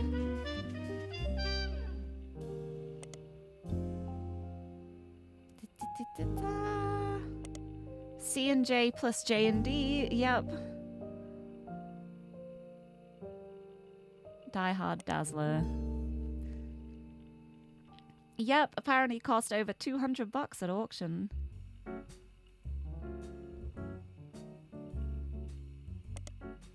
Right, because it's actually, it was hard to find stuff that Jim actually said because he was quite quiet when not making music. But I know there was some stuff he did. There was like at least one interview he did. Somewhere. Okay, Diamonds Dazzlers. Yeah, that's the fan club. And that was when they included the picture for the fan club. Which is very sweet. Jim and Diamond. Beep, beep, beep, beep, beep, beep, boop.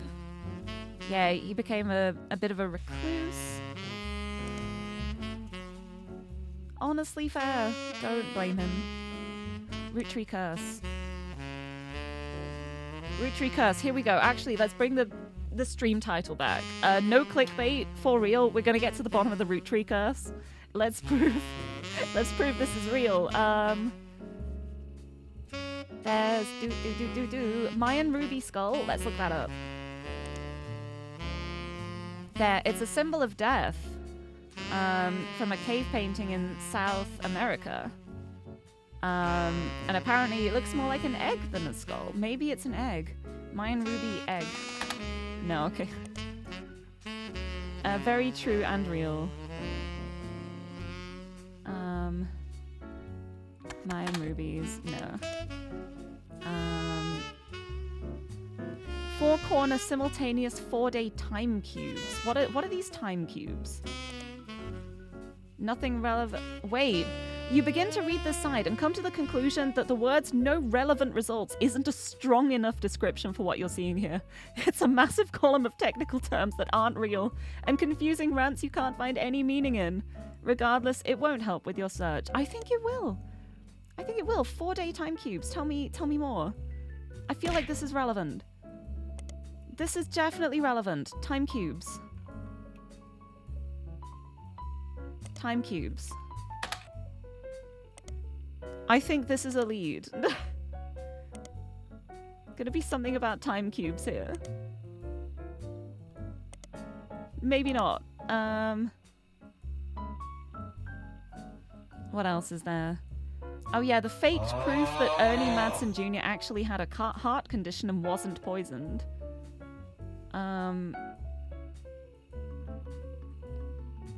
Ernie Madsen Jr.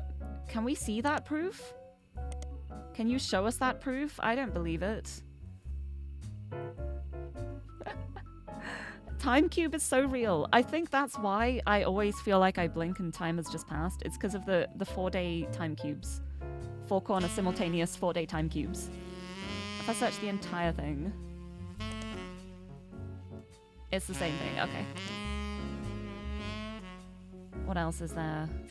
Operation RT29. Let's look at that again. Because that's about adding chemicals to them. We know about that. Polyglycerol. I love that it has here as well. You do an additional search. What if I do an additional search? Yeah, due to a loophole in the calendar, it's possible to get away with nearly any crime on Elite Day so long as it isn't discovered until after the day is over. And that's why they are poisoning all of the children. Clearly. It's definitely it. Wow, inflation from 98 to now is pretty much exactly 2 times. Oh my goodness. I witnessed a helicopter land on February 29th, 1996. Ooh. RT29. Is that gonna be like ROOTTREE 29? Probably. All images and ideas by Thomas Overwood. What else have you got? The truth behind Spirit Cola. I want to know that. Yeah, because that's the one where anyone who's drunk Spirit Cola is gonna die. Let's have a look at Spirit Cola.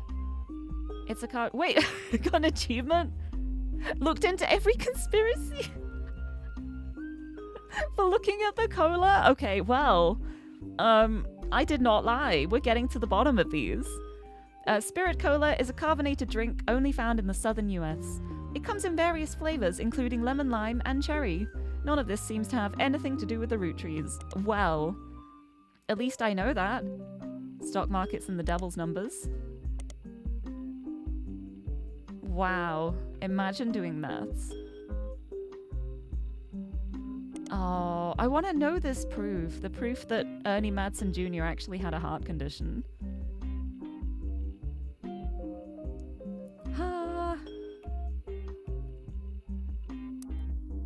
Let's go back to the periodicals. Look everything up. Yeah, due to heart illness. Yeah, he's going to have needed a heart transplant or something. Yeah, I did watch this. Yeah, because he was just called Ernie Jr. A real life Wonka.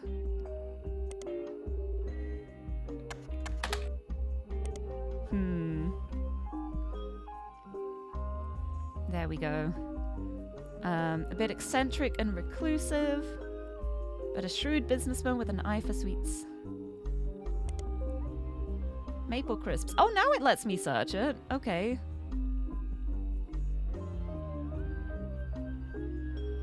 Yeah, nice. None of this is getting me any closer to Edward. And now I know there's no more conspiracies, or are there? Yeah, that's the next conspiracy. Like, they're trying to get me to stop. They are scared of how much I'm finding out. They know I'm onto them. I gotta keep going.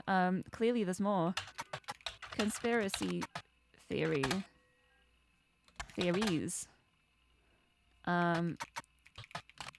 Root tree poison. No. The root trees are dead. Wait, what is this?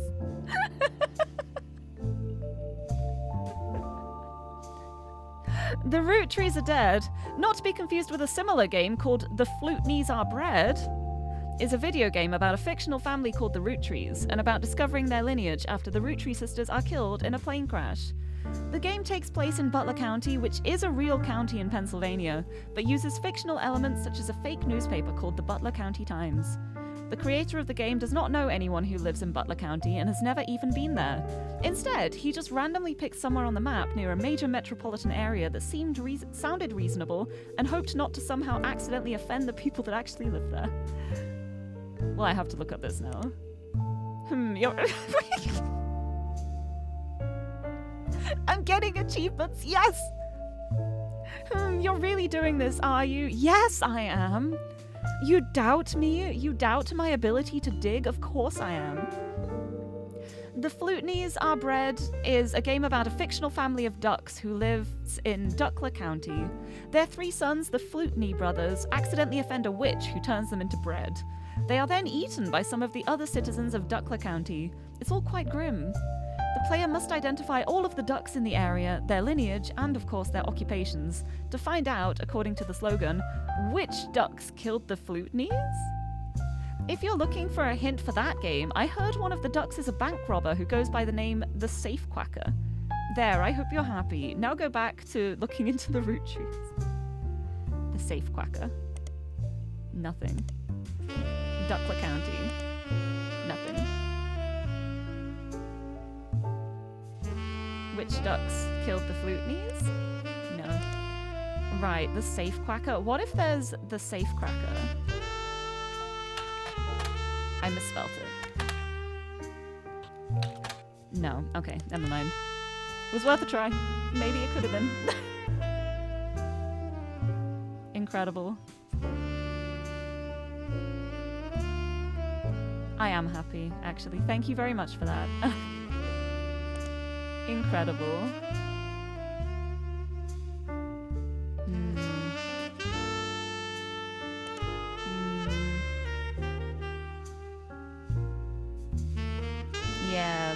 Yeah, because I saw this before as well. I never thought to actually just look up the root trees are dead. I'm so glad I did.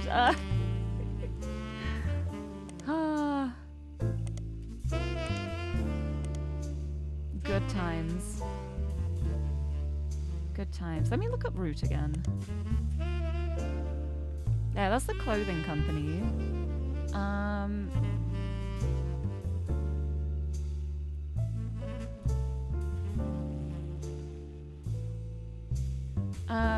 Brenda ROOTTREE appeared on one cover holding her daughter Rose in 1985. That was the only time her daughter was ever listed with her birth name. Yeah, that's how I found the name out.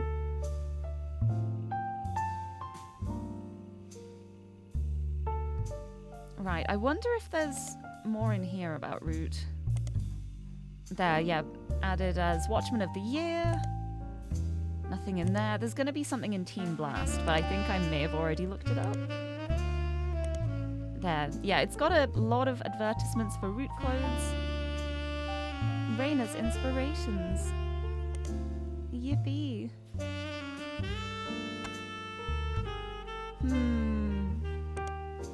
How am I going to find out anything about Edward? It's all just down to Edward now. Who are you? What do you do?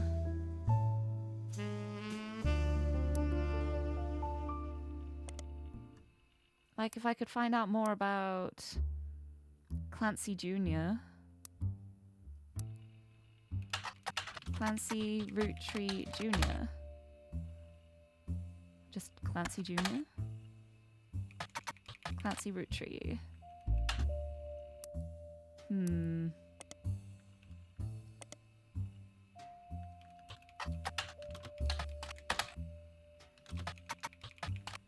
No, because I think it would be Clancy ROOTTREE Jr. Because I know Clancy ROOTTREE is the professor. Because it was like, my grandpa was a professor. And Grandma Laura... something something. Like, I wonder if something mentions like an Auntie April. I don't feel like I don't remember seeing an April. Like, Auntie April.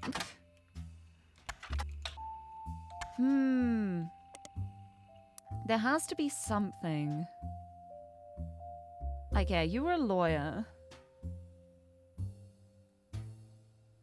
Maybe you're also a lawyer, like you took after your father? None of the others seem to. Did she mention anything about, like, her brothers taking after their father at all, maybe? Yeah, my brothers all seemed to pursue paths of knowledge. Oh, it's right here. It's right here. Pop seems to have gotten over it because Edward is set to take over his department once he retires. So he's a lawyer. So he's a lawyer. And I think that's the last thing I need. Please. Oh. Oh. Oh, I feel so powerful. Here we go. What do you know? We're on 49 out of 50. I wonder who the last one could be. Whoever could it be?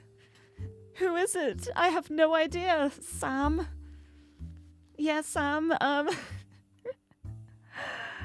Booyah. Top secret. I am so ready. To my genealogy genie. If you're reading this, yes. It means you've locked in 49 blood relatives. Congratulations. I knew you could do it. There are 2 more entries on the family tree I'd like you to consider. These last 2 are optional. You can summon me whenever you wish. However, this will end your search and reveal the truth. So make sure you're ready. Okay. Am I ready? I know who they are. But am I ready?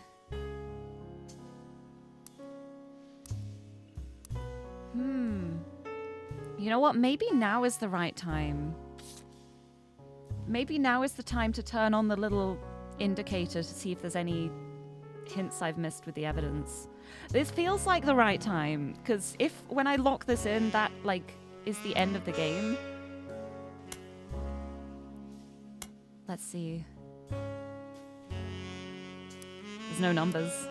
Did I get everything then? Feels so weird having, like, empty spaces. I feel like I might be missing things.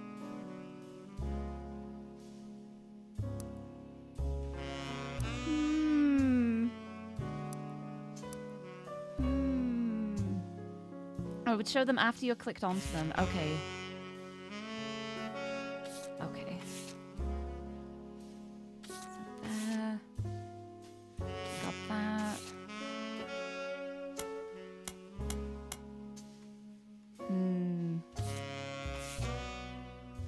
Anything here? Personal for you. For you, it stopped showing the numbers once you got 49 out of 50 and you did not yet have all the evidence. Oh no! Because I was gonna say, I feel like with the achievements I've been getting, there's probably gonna be an achievement for getting all of the evidence. And I never got an achievement, so that makes me think there might be something.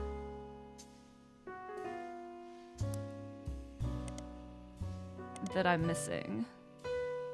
I just don't know what.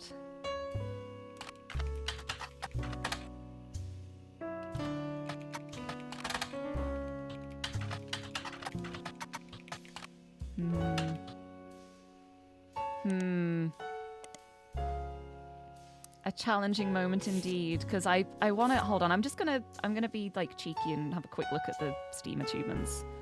Because I know some of them are, like, hidden achievements anyway.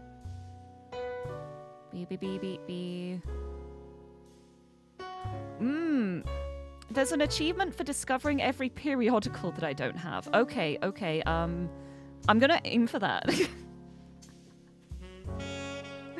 Let's have a look. What could I have missed? Maybe there is a gossip magazine or something. I wonder if I can find that somewhere. Brenda White Original, let's look. Also, hello Raiders, welcome in. Hello Celeste. How's it going? I hope you had a good stream. Thank you for bringing the raid this way. Welcome. I'm figuring out the secrets of the root trees. I'm so close to finishing. I'm very proud and excited. But how's it going? I hope you had a good time. To anyone who's new here, hello.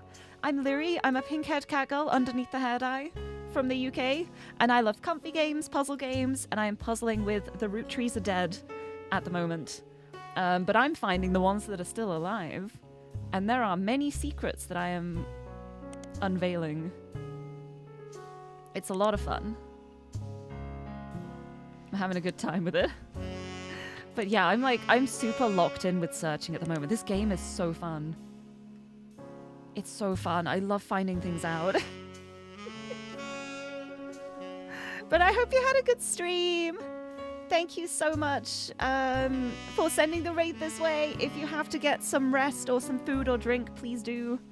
But if you want to stick around for a bit, I'm about to complete the game. So if you do want to play the game, I recommend don't look at whatever's I'm doing. I'm very endgame now. I am like the most endgame.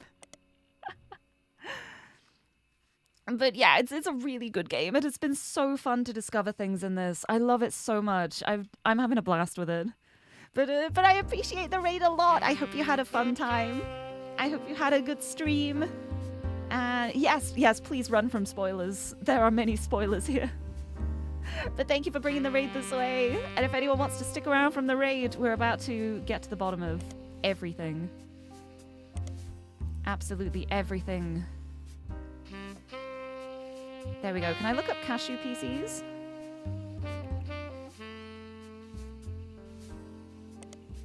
Let's have a look at cashew PC. The cashew PC website is down with a note about it being a severe hardware failure.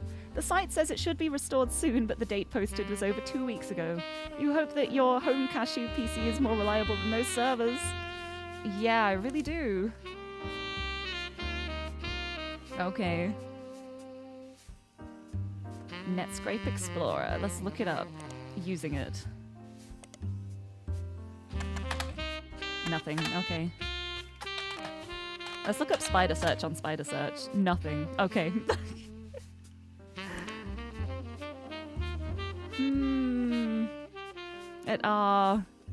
Think it's not talking about the base game. Also, you can reload to this point anytime later. Oh, that is good to know at least. So I won't be like locked in if I put the answer in. That is good to know. But yeah, I wanna fill these in. John Miller. John Miller. Edward Clancy ROOTTREE. I'm extremely certain about that. Oh, do I have to write it like this way around? I guess we'll see. I'll write it the way the others are. Just to make sure. ROOTTREE, Edward Clancy. Miller, John. Am I ready? Am I ready? I think I'm ready. I'm gonna do it. Nope. It's making sure I'm ready. Oh yeah, that's the hints. I don't really want hints. I'm doing it. Finish the root trees are dead. But first, Here's the final optional entries you found. None. I didn't. You did it! Family tree complete! Yes! I did it. It's me, the genealogy genie. Ah! Booyah. Let's hear Sam's story now. Oh, I'm so happy. This game is so good. Hi. So, you thought EC was Edward Clancy Roottree? Yep. And his partner was John Miller? Yep. Because I was right. I thought it because it's true, right? That's exactly what I needed to hear. Yes. I'm Sam Madsen. Yep. Though you know me as Samantha Roottree. Yep, I got old. The only picture you have of me is from 40 years ago. It's okay, I still guessed it. My book tells the truth about Elias, of 5 pieces, and my parents. Mm-hmm. Not my biological parents, Elias Jr. and Patsy. My fathers, Yeah. Edward Clancy Roottree and John Miller. Yeah. By now, you've either read Lauren's diaries, or you're just an incredible guesser. I think both, to be honest. Lauren was right. I hated the 5 pieces. She just didn't know my full reasoning. Yep. My father, Edward Clancy, was a great man. But his identical twin, Clancy, and his father, Elias, were not. Yeah. At age 16, my father was caught kissing a farmhand. Back then, they wouldn't even acknowledge gay people existed. Having one in the family was unthinkable. That's what I thought. The same year, I was born. A bastard granddaughter. 2 stains on Elias's perfect family. He decided to fix Ugh. both. They tried to erase Edward Clancy. They even removed his 5 pieces flavor. His name was deemed a dirty word. He became EC. We were sent to the farm, and the 5 pieces did their best to keep the next generation away, to isolate me from family. So messed up, really. But Elias couldn't erase us from existence. Lauren Yeah. never realized I was the little girl from her diary. Yeah, that's what I thought. Who could blame me for being so confused that day? Yeah. Her father was an exact copy of mine, except without the beard. Twins. And while the 5 pieces celebrated a new factory, farmhands did the real work. Yeah. It's a fluke there's a picture of my father at all. But there he is in the background. The 6th 5-piece. Managed to sneak in. Patsy returned, and things got complicated for Elias. She fought for my freedom from a life she deemed unworthy. I missed that. Okay, I missed that. Okay, that's one piece of evidence I have to find then. Good to know. Elias relented, so long as I never learned the truth or receive inheritance. They knew I'd help my father. Yeah. At Elias's will reading, I learned part of the truth. The rest I learned at home. I began to hate the 5 pieces. Honestly, very understandable. My father made me stay silent. He was worried history would repeat and that his grandchildren would become outcasts. His fears weren't unfounded. As you know, my son Ernie died a few years ago. Yeah. He had trained to take over as president. He was genuinely good. But due to family politics, or perhaps hubris, it went to Guy. Yeah. A real Roottree. He nearly ruined the company. Yeah. When Ernie took over, he saved the operation. Yeah. Over 13 years, he made the family billions.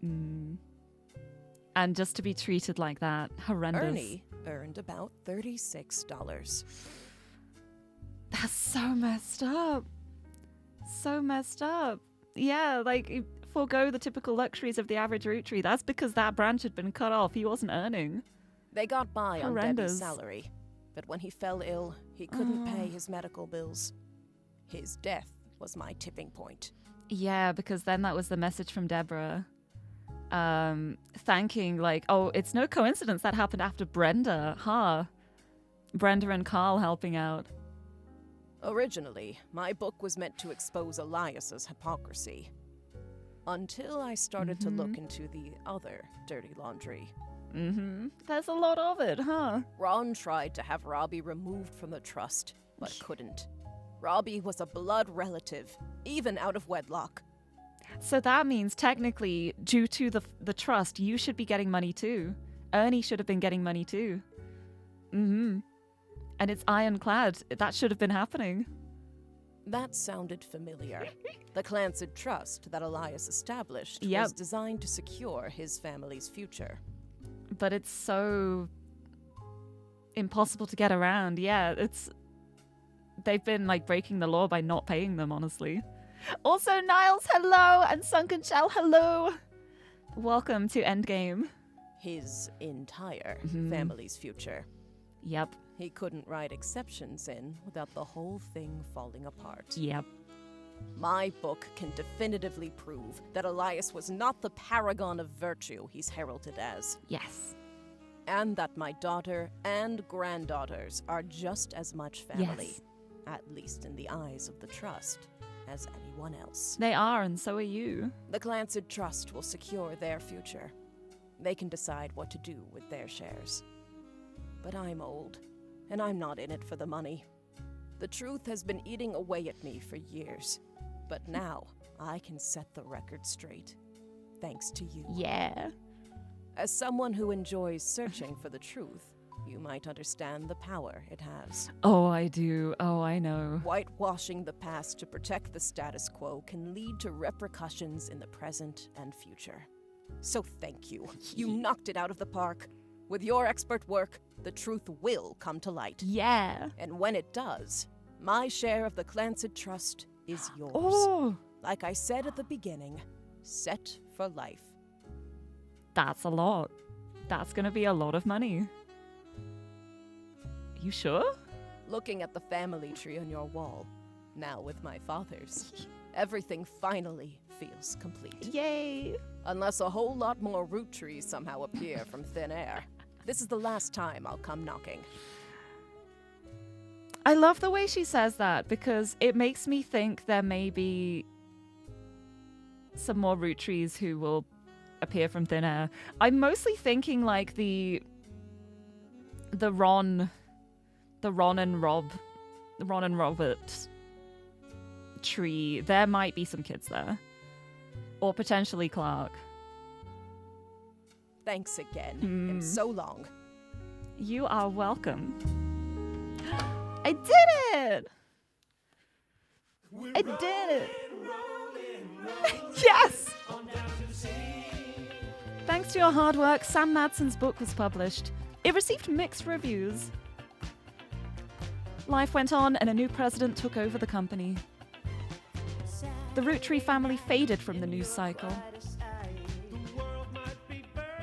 And then everything changed. Ooh. There's another mystery to solve. ROOTTREE Mania is now unlocked as a new game. Oh, let's go!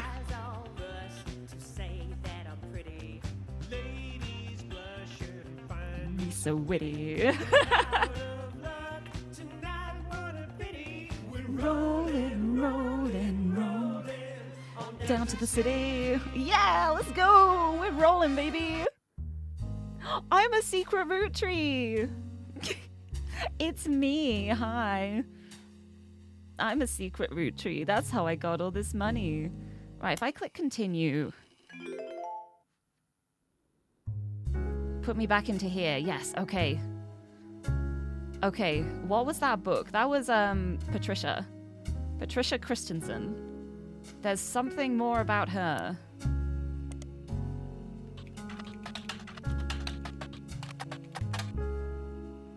Here. Oh, Christensen Steel was a steel company in Butler County. On a World War II history page, you find that it contributed to the war effort by creating parts for vehicles, but after that went out of business. Christensen Steel and Patricia Christensen both are mentioned in a book review for Steamy Correspondence by Tina Angelina. That's what I need. That's what I need.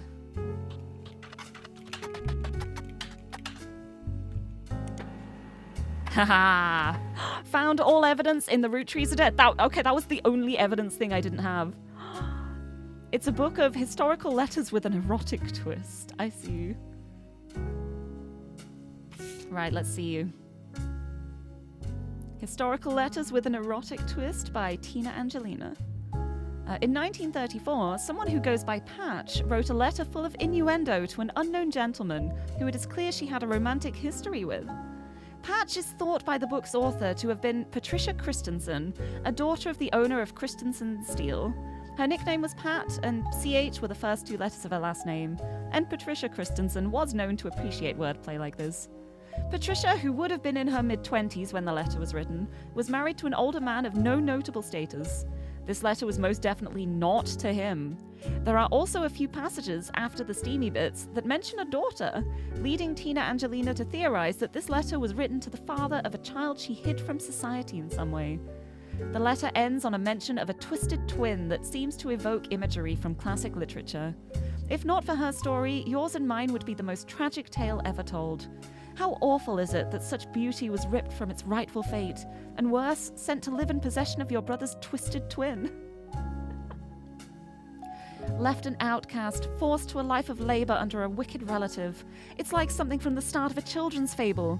She deserves not the life she has been sentenced to. I can't stand to be apart from you both. Someday I shall return to you, and I pray that he has not corrupted her to know his sins. Oh my god! I swear that on that joyous day, with all of the strength I can muster, I will fight for our child's freedom. Let us pray her fable has a happy ending. Tina has no theory for what the more cryptic parts of that mean. I have a theory. I think the theory is homophobia. The wicked relative. Oh no, he happens to be gay. Truly the most heinous of crimes. Unforgivable. Terrible, terrible. Oh, that's nice though. I got it. I got it all. Wonderful.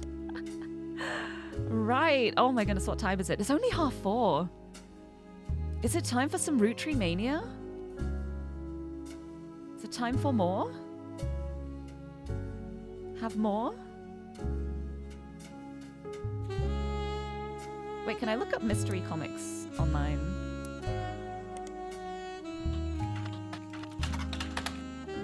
Hey!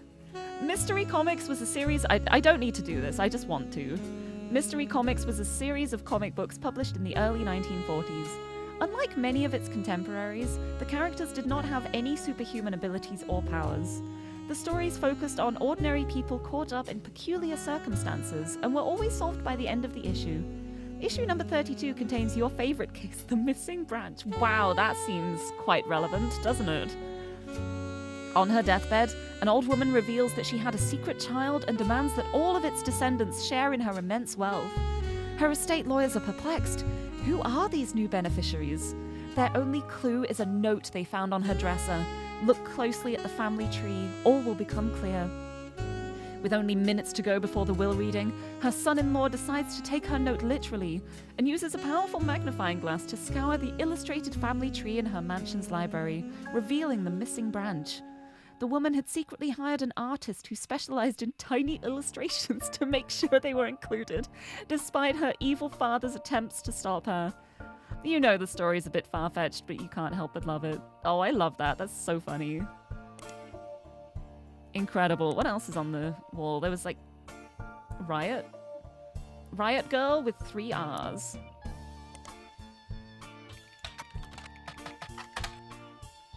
Riot Girl? You find a few websites about the Riot Girl subgenre of punk.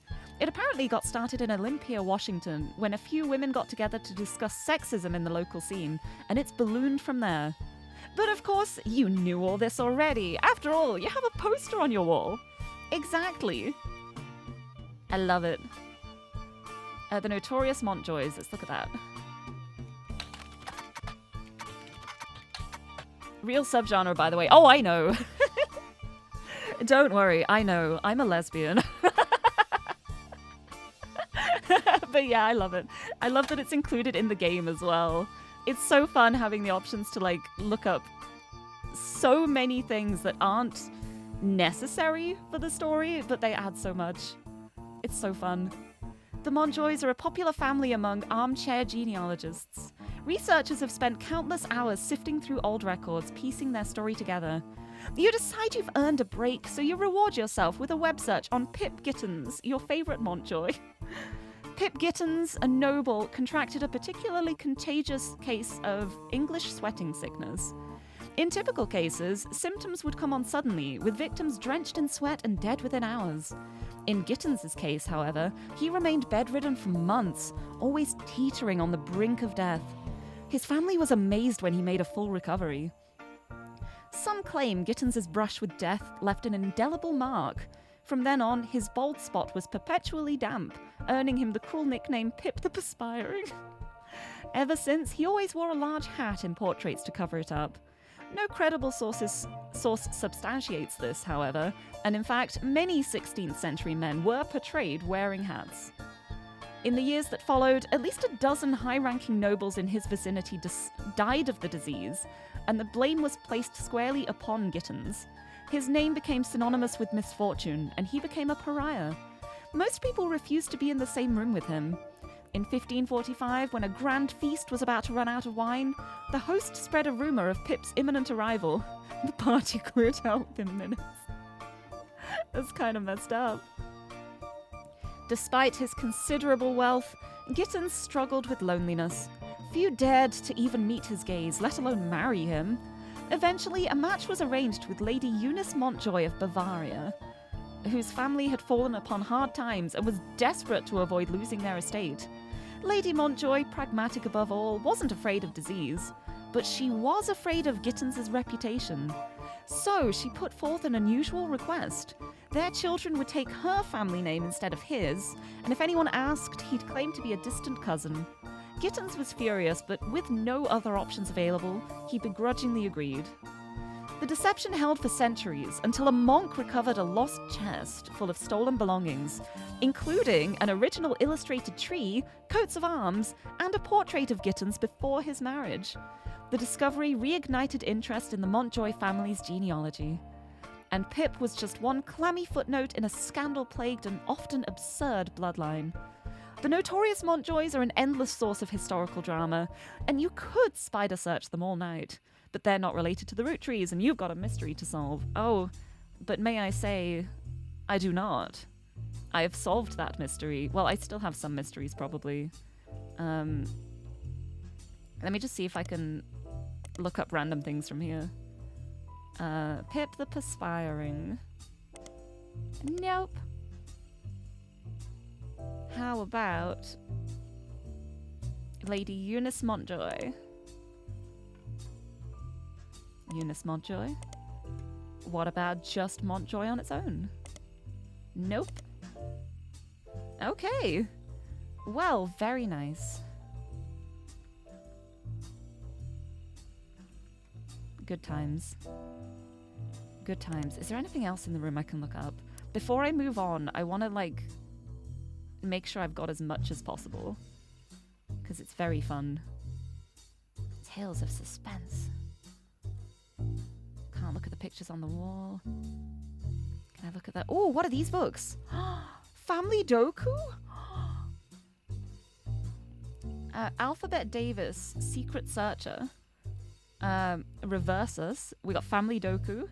Alphabet Davis, Ends and Beginnings, a young alphabet adventure. And Alphabet Davis in The Erased Names of the Genesis? Ooh. I want to look up Family Doku. Family Doku. Family Doku was a series of pencil and paper logic puzzles created by Christoph Rogan, the author of the Alphabet Davis series. They were originally published every Sunday in the newspaper and are collected in several volumes of books. They involve filling in a family tree by following a series of rules. When every name has been placed and every rule has been satisfied, the puzzle is complete. At the bottom of the official website is a marquee that says, "Coming soon, a digital version of Family Doku called Family Doku at Home." Oh, no. Oh, here we go. Oh my goodness. Logic puzzles on your home computer? That sounds interesting. Uh-oh. Oh, yes. Oh, yes. Oh, yes. Here we go. Welcome to Family Doku at Home. Now you too can play the addicting puzzle taking the world by storm. You must use logic to place all of the names in the correct spots on the family tree. Every puzzle has only one correct solution, and the following rules will dictate who goes where. Rectangles denote descendants of the family, blood relatives. Ovals denote spouses who married into the family. Both men and women can be spouses. All marriages are between a man and a woman unless marked with a rainbow. Oh, it marks them. That's nice.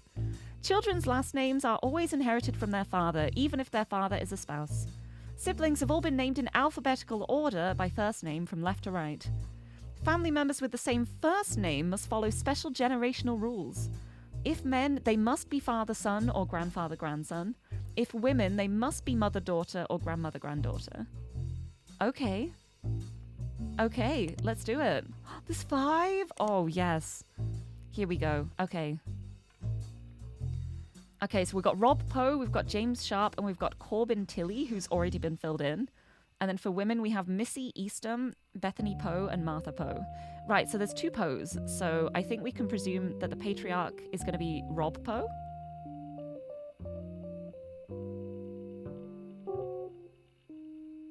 Wait, hold on. Let me see the rules again. Because, yeah, it says children's last names are inherited from the father. So it'd still be the birth names to begin with. So you're going to be Missy Eastham. And then Bethany and Martha. So it's going to be B and then M for alphabetical order. And then we know Corbin Tilley married one, so James Sharp is the other. Got him! Got him! Time for 2! We've got Susan Umber down here. Right, so patriarch, matriarch, we've got 3 kids. And then 3 grandkids. So there's 3 Sweeneys. There's 2 male Sweeneys and only 1 female. So the Sweeney line's going to be a bit later on. That's not going to be the top one. There's 4 apples. I think we can presume it's probably an apple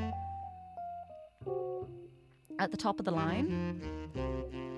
So then the patriarch is going to be one of these 2. And then the kids are going to be the apples here. And we know it's alphabetical order. So there's 2 opals, there's 3 Sweeneys. We can presume that both of the women continue because they'll marry one of these to have a kid. So we know that it can't be... They're in alphabetical order, so if we go C, G, S, that would mean Gertrude didn't have any kids. So it has to be C, E, G for the alphabetical order, which means this is Sam Apple. And then now we know here Carrie Apple married and took the surname and had 2 kids. So there's 3 Sweeneys. So we know from this that one of these 2 is married to Carrie Apple. And then this has to be a child. And this is Susan Umber, which is a woman. So this is going to be Mary. Which means... Oh, it could still be either of these. Because Onsen and Sam are both after M alphabetically.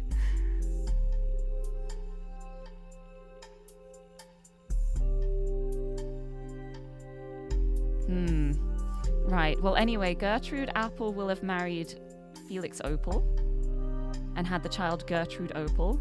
We have Iris Geller here, that's the only woman left, so that has to be the matriarch. And now it's just down here to the kids. But both of these alphabetically come after M. So it could be either of them. Oh, there has to be a way to figure it out though. Let me double check the rules. Yeah, siblings are all in alphabetical order from left to right. But M is before both of these, so that doesn't help. No, cancel. No, I don't want to reset it. Rules. Oh, is it the same first name as somebody? Sam. Sam Apple. Sam Sweeney. the same first name. This has to be Sam. This has to be Onsen. There we go. There we go. It was the first name rule. Grandfather and grandson.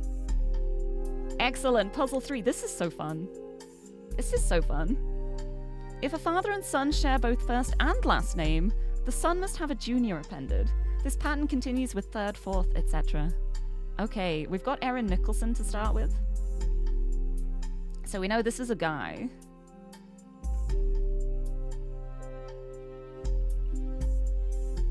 So, So we have Michael Dean Jr., Michael Munson, Tyler Munson. We have a lot of Deans, so I think we can presume that Dean is the starting point here. So then we'll have a Michael Dean Jr. as one of the kids, and then the other is going to be one of these. It'll be either Brandy, Erin, or Nia Dean. It's going to have to come after M in the alphabet, so it can't be these two, so it's going to have to be Nia Dean. And then we know Erin Dean has to be in this family tree because of Erin Nicholson. It's got to be the mother-daughter combination. And Nia Andre also has to be here.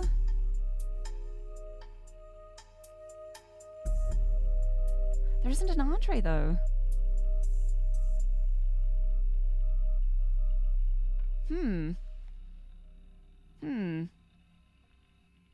Nia Dean. No, maybe it's Nia Andre. And this is Michael Dean. So then it would be one of these two. No, it couldn't be. It couldn't be. There's not enough. There's not enough. It's not enough. Let me rethink this. Oh, I love the music.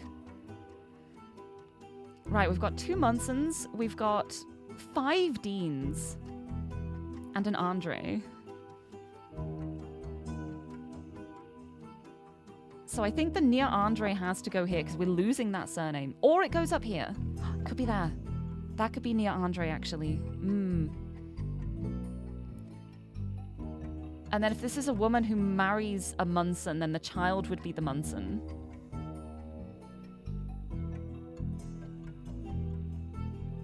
Yeah, this is a woman who marries a Munson.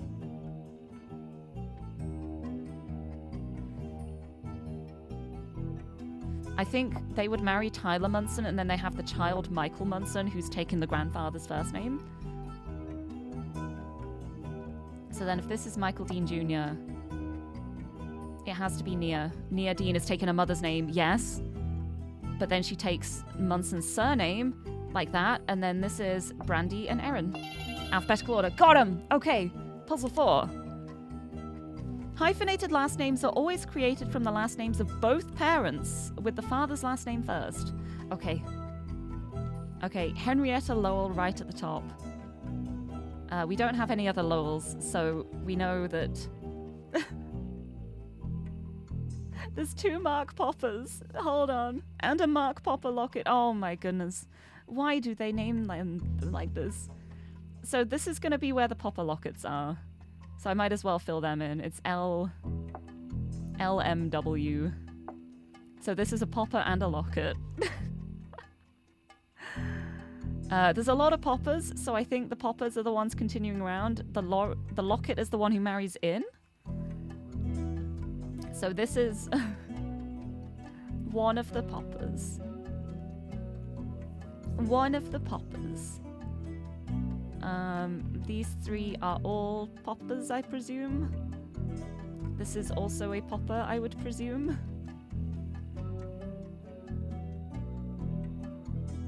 I think this is the Chris Baxter has to go here because if Chris Baxter was here, these would all be Baxters later on. So that has to go there, and that means that's Angie Q. Now it's just oh my goodness. Jerry, Mark, Steve, and Jane. Right, well, we know this has to be a guy. We know this has to be a guy. And we know that They must be father, son, or grandfather, grandson to have the same first name.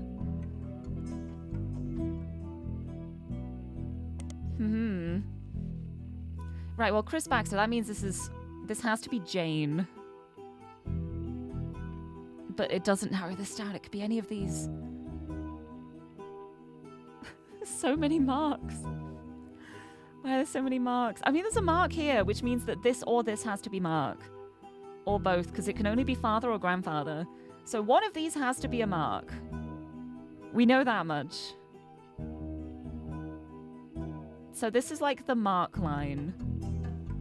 So then this has to be Jerry or Steve. And because it's not the last one, it can't be Steve, so it must be Jerry. So now it's just figuring out where Steve is. This is the hard part, because it feels like it could be anything. Hold on, because there was the thing about... Hold on. If I click back to here, will it remove what I've done? I hope not. If a father and son share the same name, the son must have a junior. None of these have a junior, so it can't be father and son. So this has to be the Mark, and then its grandfather is Mark. And that's Steve. Okay, got it. Got it. Can imagine the Popper Lockets getting teased at school that they should be able to break dance. Yeah, Popper, Locket. Okay, if a father and son share both first and last name, they have to have the junior. Hyphenated always from the names of both parents. So Wally Hoot Jr., we know this is a Wally Hoot then. So one of these two is Wally Hoot. We can lock that in immediately. There aren't any other Hoots except for Mandy Hoot. So that's going to be Mandy Hoot. The father is Wally Hoot, and they pass the surname on. And is there another Mandy? No, okay.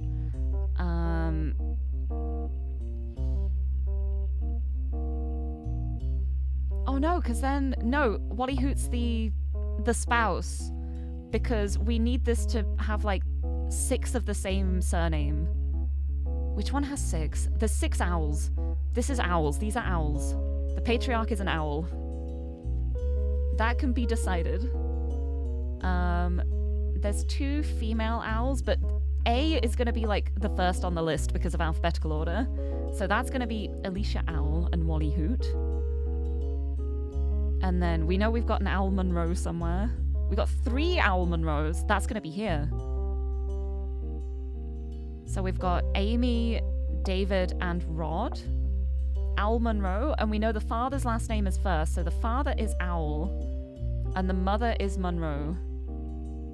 So, Claudia Monroe,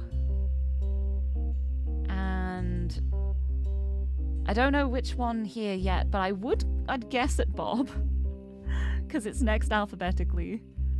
The only way it wouldn't be is if the patriarch is Bob.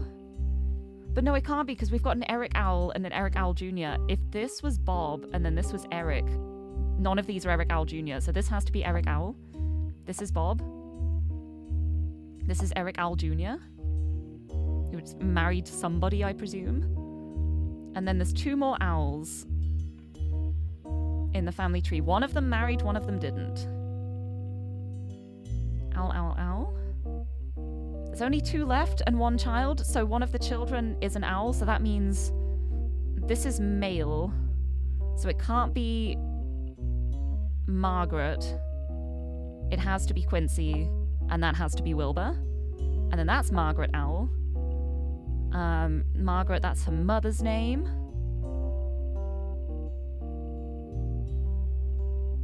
Who is this? This implies a marriage thing. But it's not linked to anything.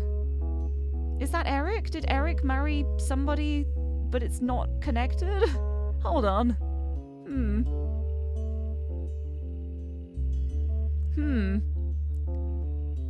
Right, well, we got Laura and Alicia. There aren't any other Lauras or Alicias. There has to be a way to, like, fully confirm this.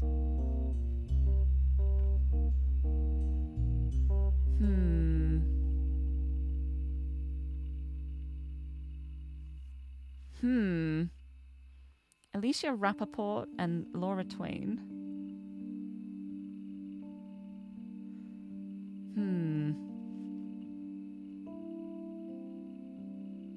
Who's married to Eric Owl? Alicia, there's an Alicia Owl, Alicia Rappaport, and then this is... I don't know why Laura Twain is there.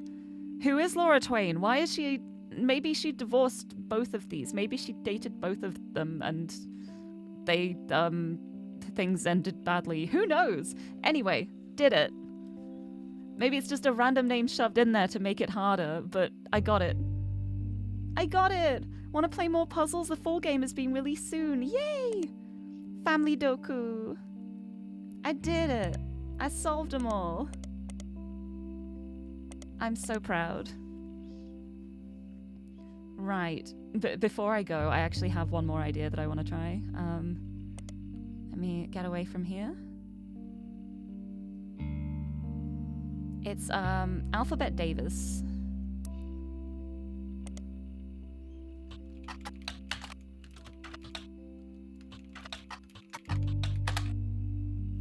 No. No, it's not in the public library.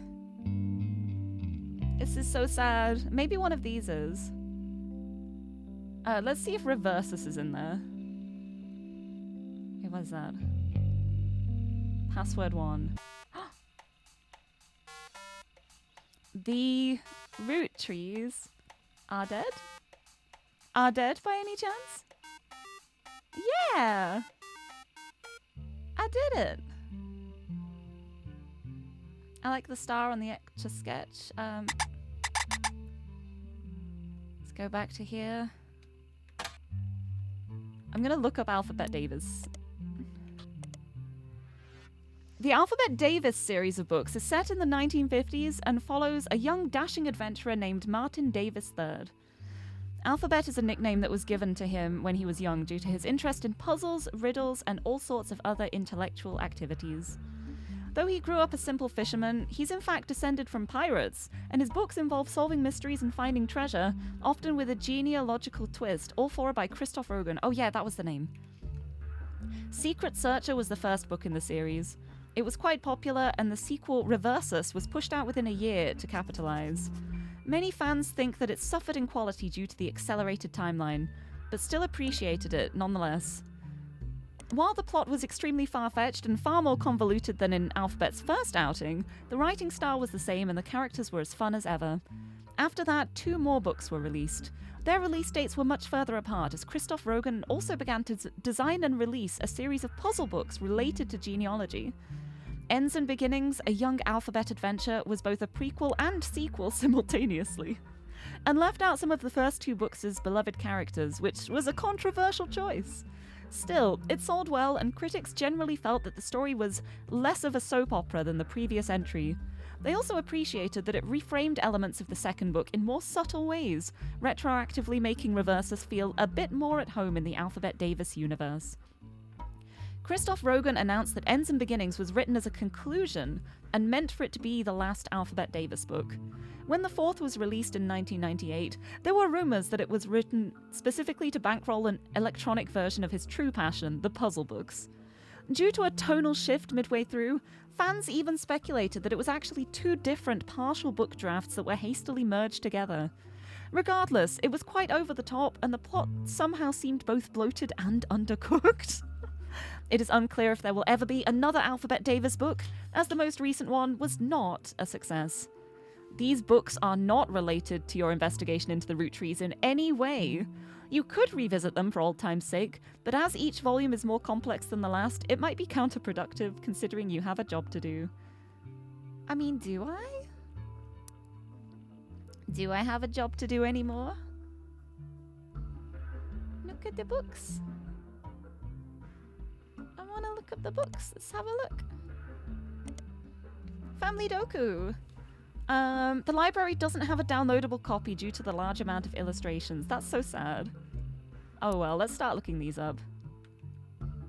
Secret Searcher. Yeah, as a reminder, these books are not related to your investigation into the root trees in any way. There's so much here. There's a lot here. Maybe I just skim through it.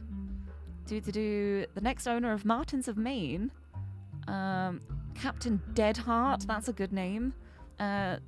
Collecting lobster traps instead of treasure chests. His father runs things in the office. His mother died in childbirth. He's a thrill seeker. Doesn't care about seafood, likes being on the ocean. BBBBB, struggling to remain open. Trying to downsize. Found a bottle with folded parchment. A milk bottle with a treasure map in it. Oh, Christine O'Connor, an Irish professor who tells Alphabet that the letters look familiar to her, but she can't put her finger on why. It's so mysterious, huh? The milk bottle that the drawing came in was required to read the writing when she had the chocolate milk. Oh my goodness. Billy Gruff, the thrill of the treasure hunt, betrays his orders, sabotages his own boat, and becomes an ally with Alphabet instead. They get the hidden bounty from Captain Deadheart. Amazing. Amazing. No reading. I would read it all, but I have a sore throat today, and I've already been doing so much reading. I think if I read it all, it's not a good idea. Stop looking into the family tree. Oh my goodness, dramatic. Oh, this is stuff for me to look at afterwards, I think. Hey! This also mentions identical twins. How interesting. How interesting. How mysterious. What is ends and beginnings like? Oops, I think I left the old one in. Nope. Ends and beginnings. That's his teenage children, Dirk and Annie. Oh, our treasure is lost, our ship of Theseus. As more born, in time the gold and true treasure was always our treasure. Ooh. Yeah, the ship of Theseus. If a ship was replaced piece by piece until none of its original parts remained, would it be the same ship? I think it would. I think it would, because as you remove a piece and add a new one, that new piece then becomes part of the ship. So even when you take out the last original piece, all of the other pieces have become part of the ship. So it's still the same ship. That is my humble opinion on that. Hee hee hee. Family. Family. Very cool. What was the other book? The Erased Names of the Genesis. Let's have a quick look.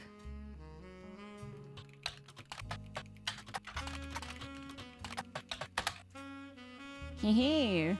The fourth and currently final book. It seems to be a lot. Oh, curses! This has curses. Curses for Egypt and Egyptian mummies. Queen Amentetra? Cool. Explosives? There seems to be a lot going on here. Loads of Bible references. Wow, yeah, there's so much here. Wild. Wild. Nice. Learned about Alphabet Davis.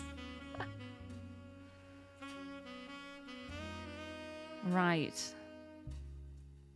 Is there anything else I want to look at? I wonder if there's anywhere I can put my password in. So I got my password written on a little post-it over here. The most secure password you could ever imagine. What if I Google my own password? I wonder if the game will tell me off. No, nothing. Okay. Wonder if I can keep... I think I can just keep clicking on it as much as I like. I also love how it... Oh, they're dice! Oh, I thought some parts of the Rubik's Cube had fallen off. No, they're just dice. They're just a couple of d6s. I like the Etch a Sketch. Ooh, can I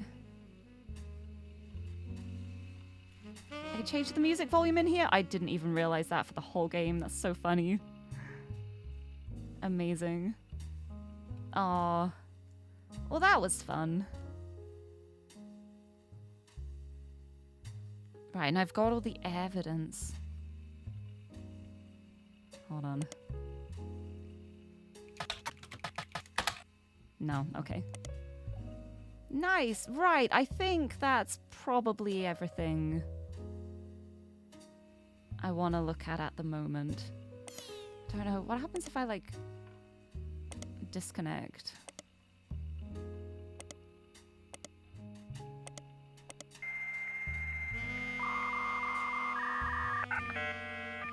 Hold on. I want to see if anything will happen if I, like... Okay. I've connected. What if I have that open as I disconnect? Oh, it just closes it. Okay. Pick spot. I restored them. Nice. Right, let's get out of here. I think that's everything from here. Unless I want to start looking up, like, the bunions as well. But I think I'm good. Oh, thank you for the lurk! I hope you have a good rest of the day. Have a lovely lurk. Can I go through this door? No. This is the only room of my house I'm allowed to look in. Right, that was fun though. I like the family Doku puzzles. I wish there was more of them. I hope the full game is released soon. Good times. Right. With that, I'm going to save and quit. I'm a secret root tree. And what time is... It's only 5? I clicked continue by instinct. I didn't mean to... Don't worry about it. Don't worry about it. Oh, also, I want to turn that back off. New game. Root Tree Mania. Find out what happens to the infamous family in a whole new mystery. I wanna do that. Root Tree Mania will spoil unlocked content. Make sure you've tied up any loose ends before starting. I'm pretty sure I have. I think I tied up my loose ends. I'm gonna keep that. I'll do it in slot 2. I think my loose ends have been tied up enough. We'll see. Oh, look at that. There's more. Ooh, lovely. Hi. I'm Clark. Probably not who you expected to be knocking, but life's funny sometimes. Wait, Clark from C&J plus J&D? I remember one of your songs. Hi. Fancy seeing you here. You've done well staying anonymous. It took us a while to track you down. Oh, but you did. That's a little worrying. A lot has happened in the last year. Far too much of it public. But there's stuff going on behind the scenes, too. Oh? I never wanted to be president. Oh, I'm not he's great the with president. stress. With my mother's deteriorating Oh. Lauren's not okay? I'm sorry, I'm rambling. I'm not here for sympathy. I'm here because part of the fallout of Sam's book is that everyone's coming out of the woodwork. Oh, boy. And you want me to figure out what's real and what isn't? Now that it's public knowledge, the Clansed Trust covers any root tree despite their history with us. A lot of potential cousins have surfaced. Oh, dear. You may have seen that man on the cover of News Time. It was a disaster for us. News time? Okay. And then Miracle went and made it all about himself. Because of course he did. The long and short of it is a lot of potential cousins just showed up. Sam's helping some of them. Okay. But she's not really going about it the right way. And she's not taking calls from anyone in the family. I mean, can you blame her with the way she was treated? I let it slip through a mutual friend that I found you, and I was stopping in. It's manipulative, but I'm hoping she'll reach out to you. You can let her know I'm on her side. Oh, thanks, Clark. That's really decent of him, though. In the meantime, hope it's if true. you're willing, I can share our files with you. Oh. Pass them along to Sam if she reaches out. I'm genuinely hoping she'll realize I'm an ally. I hope you are. I mean, you've done some wrong things in the past, but you also were brought up with a lot of money and a wild family. Feel free to do your own research. I've been told you enjoy things like this. To each their own. I do. Okay. Nice. Right, so we've got the notable events. That's the information from before. Today, August 3rd, 1999, there was a knock at your door. Clark Rafferty LaRue, the current president of the ROOTTREE Candy Company, explained that multiple people have come out of the woodwork to claim to be ROOTTREES. He has been trying to work with Sam, but she has not answered his calls. He also handed you a letter that he said you could share with Sam that said the following. To both of you, the company I hired to help us with the Clanset Trust is busy pouring through the entire family's history, as well as people they may have had contact with. That said, the family is not particularly happy with this and are doing their best to slow things down. Many of them are actively avoiding our interviews. Every time there's a high-profile public case, it causes headaches. So please, I don't mind if you do your research, but I ask that you stop going to the press. Instead, we have a highly trained team of lawyers to back you up. We're ready and willing to verify anyone and everyone you believe could be, realistically, part of a relationship that led to the birth of a new root tree. Just tell us who to investigate by filling in the new sections of the tree, and we'll take the time to handle verifying that the timeline checks out. But keep in mind why we're here. If someone didn't have a child, or has already been disqualified by our lawyers, like in the case of the girl with the negative DNA test, there won't be a place for them on the tree. We're not just looking for affairs and infidelities. We're only looking for the ones that lead to potential new root trees. No, I want to find all of them, I think. Some spots in the new section will be marked with a tree icon. Those areas are reserved for members of the original family tree you filled in 8 months ago. Just like last time, be sure to use birth names for everyone you add. Married names or nicknames won't be enough. To start sorting out the infidelities, I recommend you turn your eyes to the men in positions of power. I'd love to say that's only because it would have been a lot harder for the women to hide 9 months of pregnancy and birth without the family noticing, but I can't. I'll be blunt. I'm no stranger to infidelity. Don't worry about it. I already know that. I found out about your fun time with the LaRue sisters. I wish I could claim that I was a perfect husband, but you've seen the family tree, so why pretend? Some of us learned how to wield our family name and fortune to our benefit. Consequences be damned. I can't change the past or unhurt those who I betrayed. Instead, all I can do is be honest with myself and to you, refuse to make any more mistakes, and do my best to sort out the various messes we've left behind. So please, fill in the tree, and together we can figure out how to begin to make amends. Good luck, and thank you both. Alright. Notable events. Yes. 6 pieces, the Root Tree Rift, Clark Rafferty LaRue, 5 Ps, Root Tree Mania, Anonymom. It's been 8 months since you helped Sam Madsen with the research for her book. Paid me an incredibly large sum of money. Didn't mention my name, I've kept a low profile. The Root Trees, on the other hand, have not. When do they ever? I don't think they know what low profile means. Except maybe Edward. Notable events since the book's release is 6 pieces. That was the book. Bestseller for a few months. At the time, Carl had not yet been replaced. The Root Tree Rift, when they attempted to respond to the book's release with conflicting press releases and a clear lack of leadership. Oh boy! And then Clark was announced as the permanent successor and welcomed Sam to the family officially, handling the changes to the Clanset Trust. There was a rash of different people claiming to be root trees, mostly dismissed as opportunists and scammers. The highest profile of these was a rapper named Felix Fellows, who changed his moniker to 5Ps as a publicity move at the same time. 5Ps is the only notable person on the updated tree. In another high-profile misstep, Miracle Root Tree publicly and vehemently denied that 5Ps was a root tree. Oh boy. The Root Tree's legal team offered to do a DNA test to get 5Ps to drop his claim, and in a moment that caught what seemed like the entire world by storm, the test proved he was a root tree. Suddenly, the world was obsessed with the root trees. Oh, miracle. Oh, miracle. Incredible. Anonymom and Jane Doe root tree. In July, an anonymous woman, who the press began to refer to as Anonymom, appeared in interviews with her face and voice disguised. She claimed that an affair with a ROOTTREE led to the birth of her daughter, aka Jane Doe ROOTTREE. If true, this would make her daughter yet another secret ROOTTREE, and therefore entitled to a share of the Clanset Trust. Nobody knew it at the time, but this would turn out to be the last chapter in the ROOTTREE Mania saga.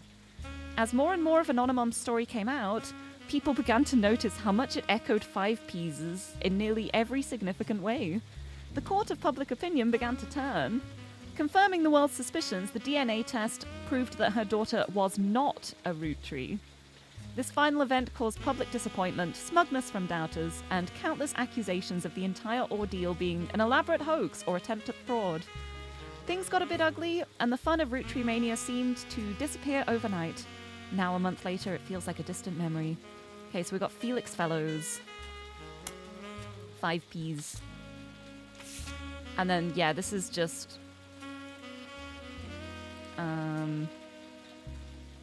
try to catch up with some of what happened since last time. Web searches may yield new or different results, and it's more widespread. The list of first and last names you can choose from will contain red herrings. Not all of them will be used. That's fun.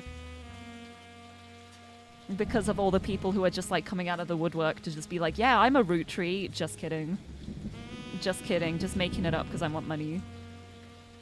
Alright. Yeah, this is all the information from before that I got, yes. I got all of this. Got all of this. Yeah, November ROOTTREE was really difficult to place. I was so glad I found that in the end. Yep. Yep. Mm-hmm. I love at the end too, just Caroline Morden's sculptures were not useful. They were. They were useful for me figuring out that she was gay. So they were useful. Right, let's have a look at our board. Possible infidelity. Right, so there's only one notable one. Right here. And this is 5P's. And we know that your name's... Oh, you've got to choose the first and last names individually. That's so fun. So we know that your name is Felix Fellows. And you're a rapper. Musician. Right, let's get a picture of you. First thing I look up. Oh, first... Are there new... You know what? Never mind. We're doing this first. Never mind. Never mind. Teehee, we got more puzzles. It's out now. It's been released. Here we go. Inez Ibarra. We've only got one double barrel name here, which is Roberts Ash.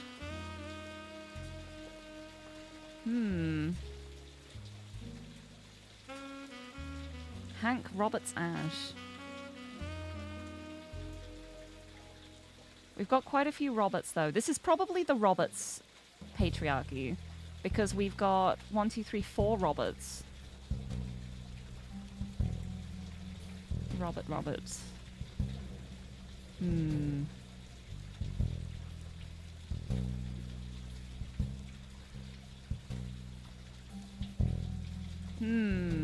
Unless... No, I think the children might be Roberts. I think Hank Roberts Ash, it might be. No, it's not going to be. No, it could be. We have the Roberts Ash here. There's no other Ashes, so there's no one who could pass the surname down. So someone married into a double barrel one here. And it says, if a father has a hyphenated last name, only the first part will be passed down to the children. That's going to be the 3 Roberts. So we've got N, we've got P, we've got S. There we go. And the rest are all Carnies. So we know this is going to be one of the Carnies.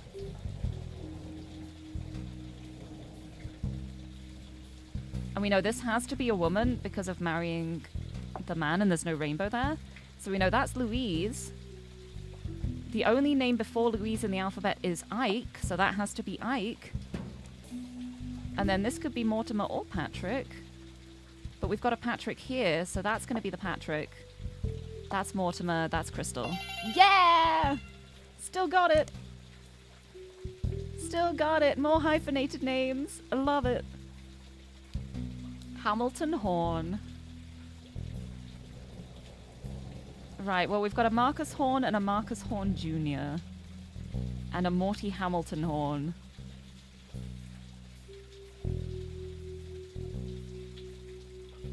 And a Hamilton. 2 Hamiltons. Right, Morty Hamilton Horn. We know Hamilton is the man there. So Chad Hamilton is the father of Morty Hamilton Horn. Which means one of these is the... this has to be a Horn up here then. Because we're passing the Horn name down. But a double barrel name here to pass on the Hamilton name. And there's 2 children, so I think that's going to be here. No, here. So that'd be... No, because Chad is like a really early name in the alphabet. It'd have to be one of the first 2. But we know Chad Hamilton has to have the child of Hamilton Horn, so Chad's going to have to go here. And then the other Hamiltons... No, it can't be. Yeah, Hamilton is the married one, so it can be here. Never mind. Never mind. The Horn is the main name. This is a Horn. This is a female Horn, so it's going to be either... It's not going to be Angela, because that's really early on, so that's got to be Rachel. And then these 2... There's 1, 2, 3, 4 Horns. 1, 2, 3, 4 Horns. There's one more Hamilton. That's going to have to be the child here. And then passing on the Trisha name, that's going to have to be Trisha Sloan.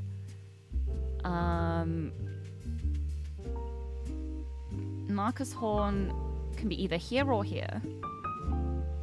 Can't be here because we've got Carlton and Angela. So that you've got to be Marcus Horn. And then Angela and Carlton are both ahead of that, so Marcus Horn Jr. is right there.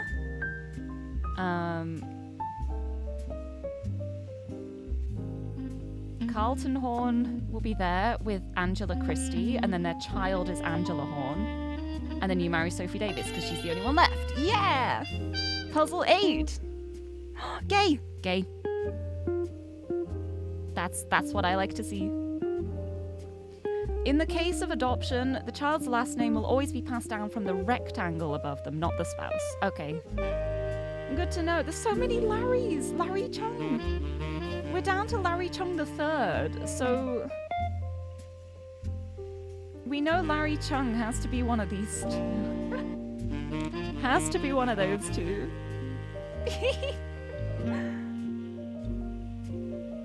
Right, we got 2 Carltons. We've got 5 Pews, so that could be a pretty significant one. Chung Chung.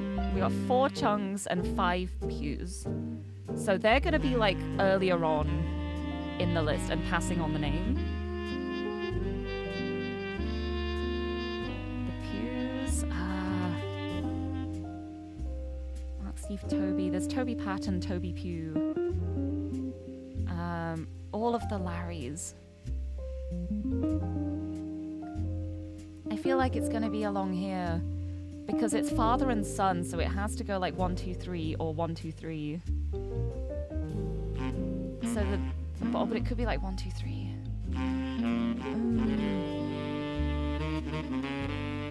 But then most of the Chungs are like passed on through the same tree, so I don't think...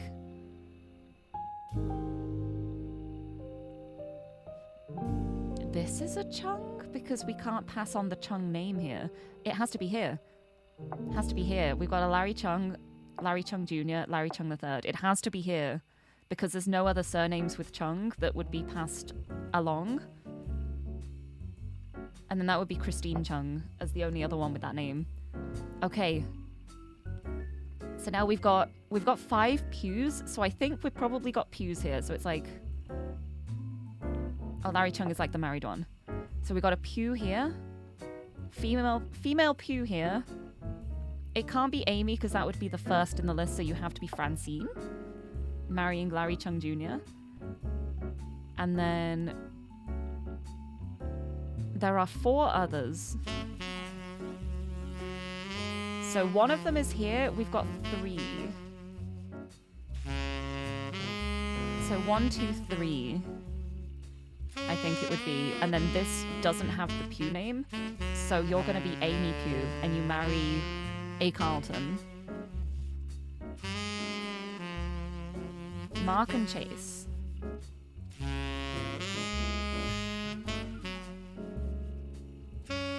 Mark. Passing on the Mark name would mean that I think we'd have to have Mark here. And then we've got Mark Carlton and Chase Carlton. Because otherwise we won't be able to pass on the Mark name through the family tree. So now it is just you marry Cara Singleton. And then Toby Patton is there. And then that's Steve, and then Toby Pugh. Yeah! Got him! Ooh! 2 patriarchs and a split up along the way. Priscilla Eastman. Okay, so this is a woman. Good to know. How do we even start here? This is so fun. Oh, thank you for the hydrate. I need it. I need the brain cells. I'm flexing every last one at the moment. And a big stretch. Thank you, thank you. Right, so we have Peter Sprout Jr., and Peter Sprout III. So we know that a line of 3 is the Sprouts. The question is it on this side or is it on this side? One of these 2 is Peter Sprout, but we don't know which one. I could probably tell by how many other Sprouts there are. Because there's also Vincent Sprout, and there's Danielle Sprout. And then the Peter Sprout Jr. in the 3rd.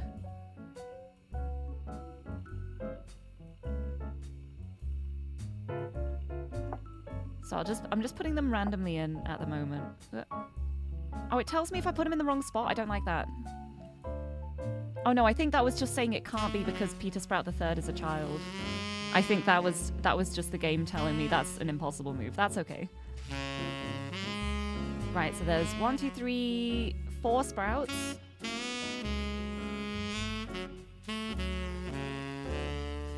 One female, so the name might not be passed on. Again, that could be on either side here. I can't narrow it down yet. Okay, we've got 4 Klaus.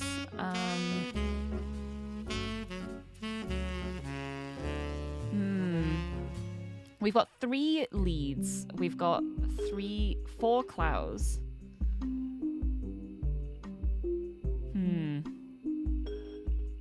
So they're gonna be ones that pass the name on.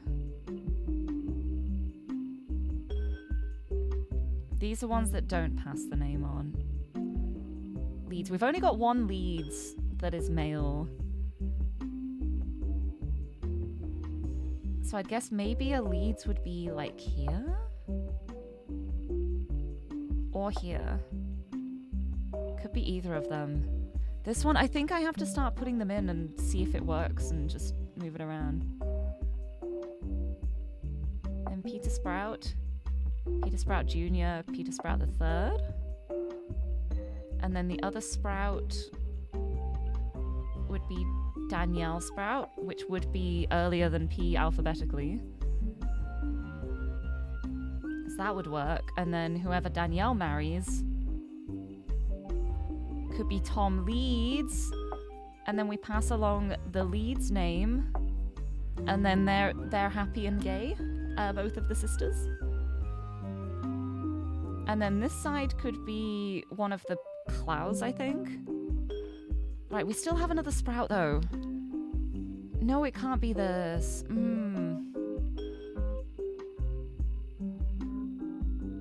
No, we'd need this. But there isn't a Sprout that's later in the alphabet than that, so it can't be there. So it can't be that. I think this side is Peter Sprout. It can't work that way because otherwise the Vincent won't fit in anywhere.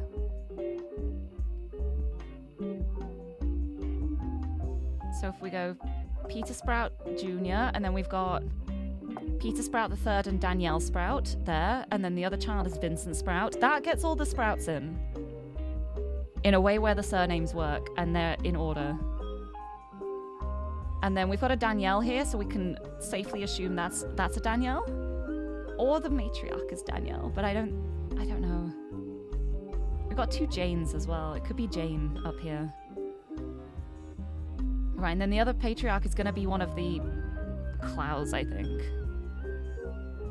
And we've got 4 names there with that surname, but we've got Leeds here, and we know that the Leeds name does get passed on, so I think this is Tom Leeds, and this is still Alice and Miriam, I think. I think that is still right. But it's actually one of the Clows that is married? And it would have to be Jane so that we can put Mike after alphabetically. So then that's Chris. And then Mike has a child called Sally, which means the other Sally's there, which means we've got Jane up top. Yeah, got him! Got him! Last puzzle, let's do it! Adopted! Adopted child! We're starting just with Justin Unger. What else have we got? We've got a lot of Antonellis to start with. We've got a lot of Levines. 4 Peppers, 4 Laines, 4 Antonellis. So they're going to be like the main names to pass along. We got some fairly big trees going on. Right. Because the thing is, we've got 2 Peter Antonellis here. They have to be at least like a generation between them, because if it was like father and son, there would be a junior. So this is a grandfather and a grandson. So there's one in between these Peters. So they can't be right next to each other, which is good to know. Because I'm wondering if maybe we've got a Peter Antonelli up here, and then the other Peter Antonelli is here. No, because there would be 3 children called Antonelli. It can't be that. Can't be that. Oh, there's 3 kids here.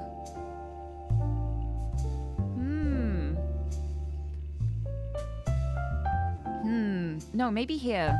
Someone marries an Antonelli here. So then we get the child who is an Antonelli.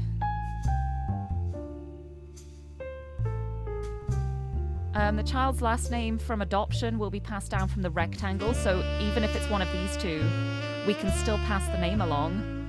And then the 2 adopted ones would also be Peter and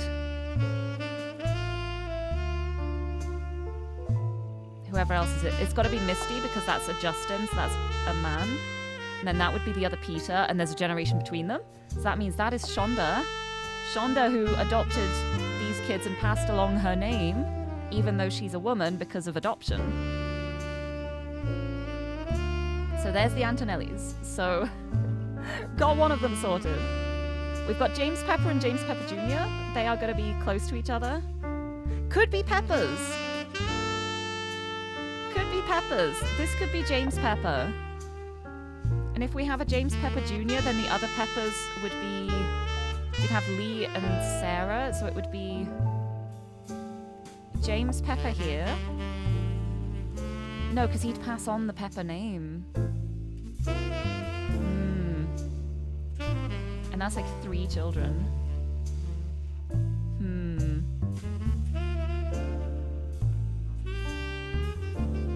Maybe it's actually this for the Antonellis. No, because there needs to be the generation between them. They need the generation between them. It can't be here. This has to be right. Right, so how do we fit the Peppers in here? There's only 4 with Pepper surnames.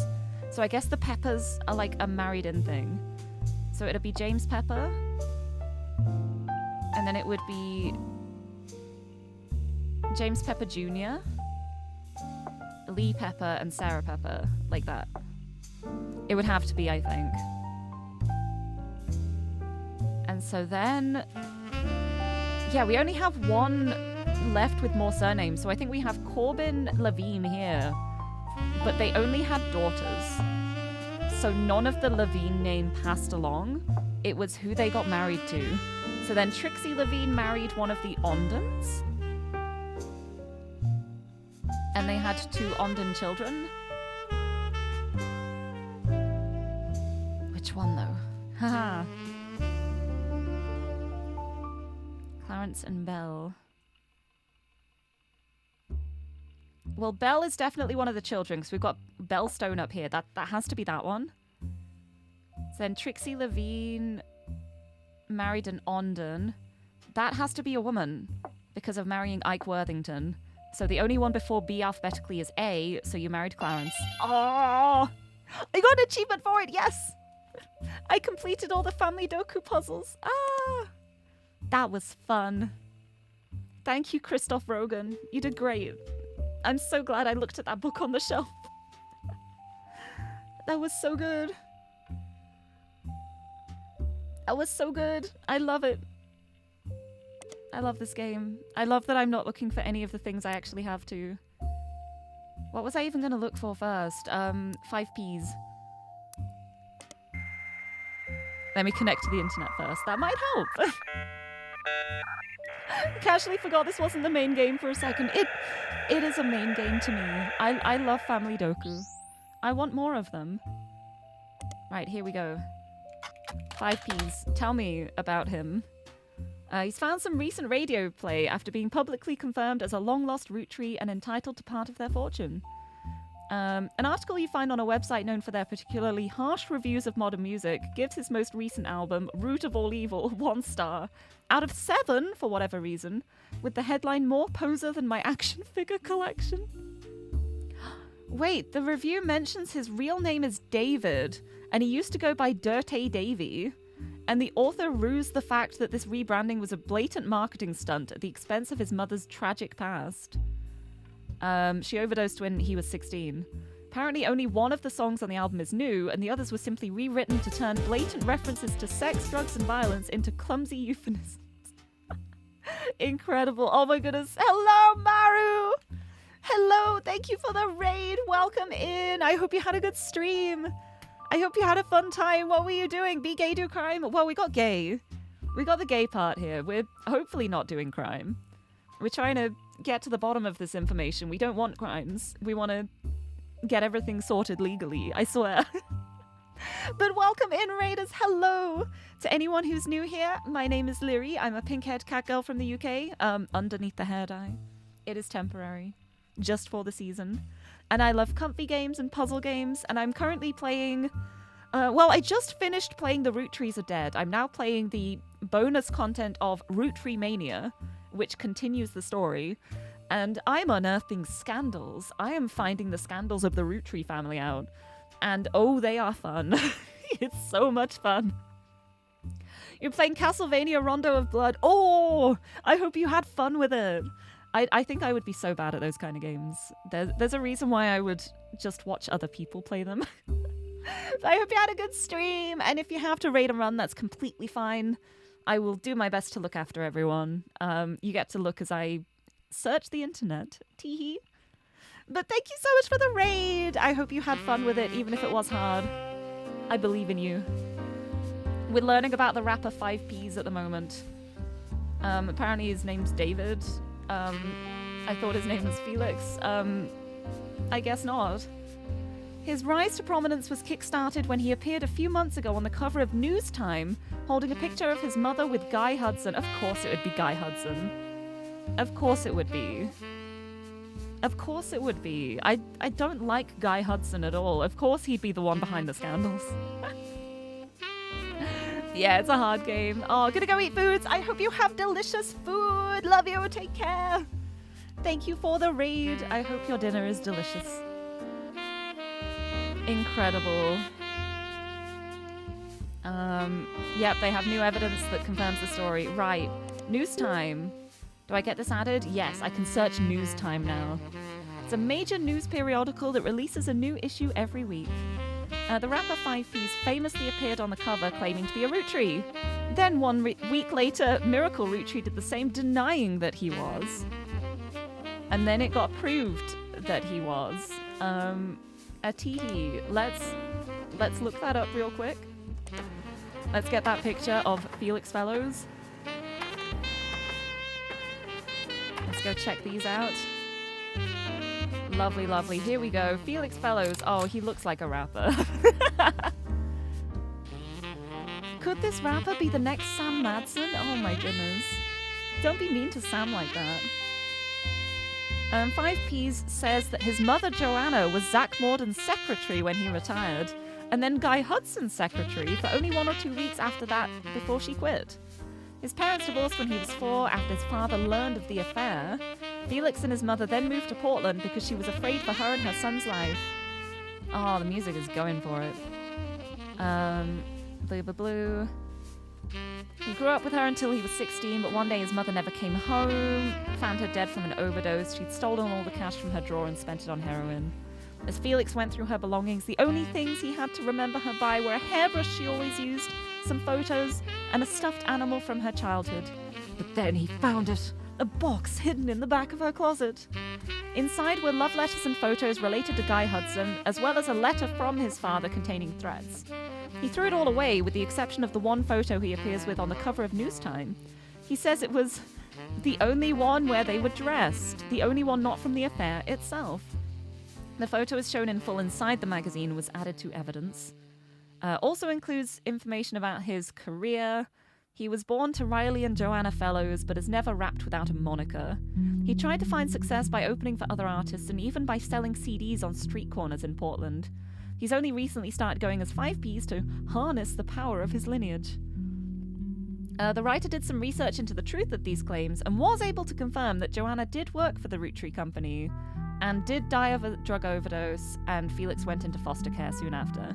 They were unable to track down his father. They also reached out to the ROOTTREE company, but the blanket statement was, since the release of a new book, ROOTTREE has seen an overwhelming number of false ancestral claims. None have been factual, and nearly all have been knowingly dishonest. We encourage individuals to reach out to us in an official capacity, as opposed to attempting to use our name in the media for publicity. That's fair, honestly, but also that reeks of trying to cover things up. And then there's Miracle ROOTTREE appearing with reflected in the glasses. Oh my god. Charlatans and thieves, Miracle ROOTTREE fires back. He appeared shortly after 5Ps did, vehemently denied that he was a ROOTTREE before the DNA test came out. He doesn't focus much on the details. Instead, he comes across as exhausted at the events that have been going on behind the scenes, as well as the character of those he feels are attacking his family. He starts with 6 pieces content. He says that although most of the book was based in fact, it left out anything that wouldn't fit the agenda. He points out Sam's daughter still earns a generous salary for overseeing the farm division of ROOTTREE, and that Sam did the same before her. That Sam's family was not destitute, and that really it was only her son who, quote-unquote, chose to take on a job with no salary. He claims that though they didn't have to, the family helped pay for her son's medical bills after voting that it was the right thing to do. Yeah, here, saying, chose to take on a job with no salary, he literally saved the ROOTTREE company. That was Ernie Jr. He literally saved the company from going under after Guy Hudson ruined it. And now this guy's being like, well, he chose to take a job with no salary, meh, meh, meh. What the hell, dude? What the hell? Boop, boop, boop, boop, boop. Though they didn't have to, the family helped pay for her son's medical bills after voting that it was the right thing to do. They didn't vote. The others didn't want to help. That was all Brenda. That was Brenda and Carl. Miracle also says that the story about his father shunning EC was one-sided, leaving out Edward Clancy's blame in the whole thing. Elias gave him a simple ultimatum: stop sinning or be disowned. Miracle says it was EC's own choice to be gay. He says that he chose to be gay, and that Elias allowing him to earn food and shelter on the company's dime was a kindness, especially considering that he and John continued to live together. Oh my god. Yeah, he just chose to be gay and be disowned. It's okay, simple ultimatum, just stop being gay. That's so easy to do, right? I hate him. hate all of them. I hate not all of them. I hate most of them. Oh, I'm glad this is coming to light. I'm glad the truth's being revealed. It should be. Miracle then pivots to the fallout from Six Pieces. He recounts a deluge of claims to the Clanstead Trust that the family have been subjected to. He doesn't cite any specifics, but says that every time someone comes forward, the family devolves to arguments. Have you tried choosing not to argue? Yeah.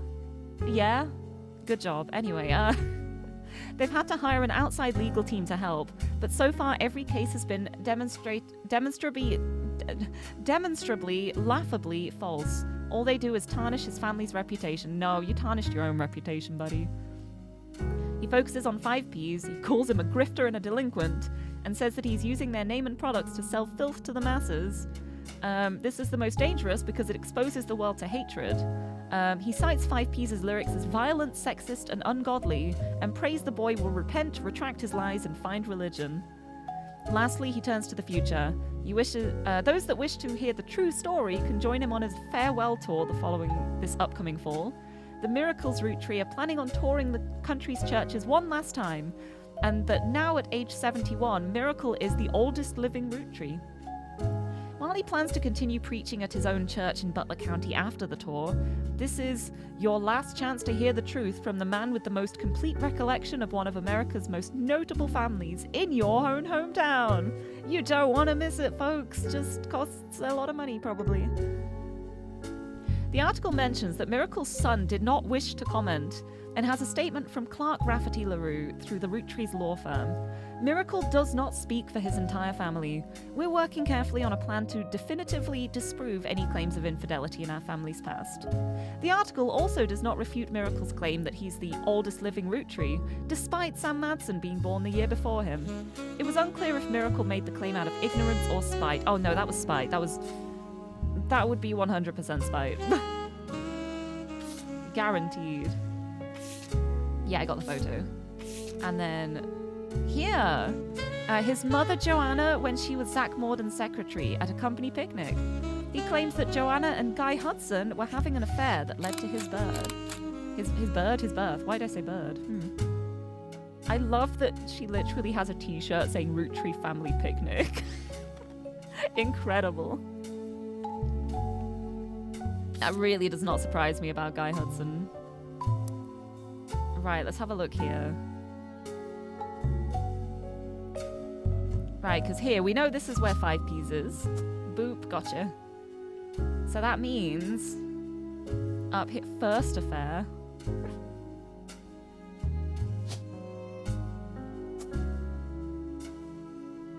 I think Guy Hudson's been busy.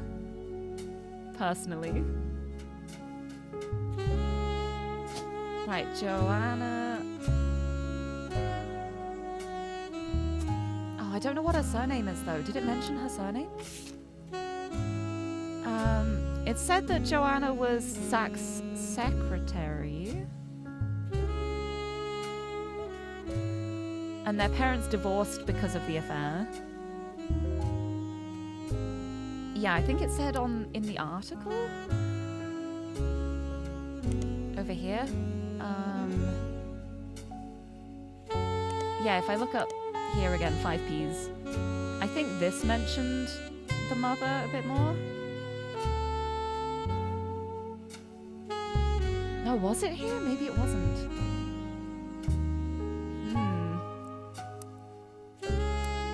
Maybe it was... oh, here. Here, Felix Fellows.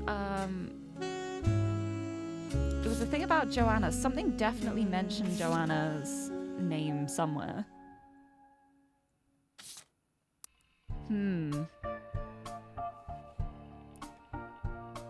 Right, because they mentioned they looked up that his mother definitely did overdose. Like, oh here, Riley and Joanna Fellows. So it's Riley Fellows as the father. But she married into Fellows, so Fellows is not her maiden name. So I still can't fill that out. I need to know what her maiden name is. Well, she worked as a secretary there in the early to mid 70s.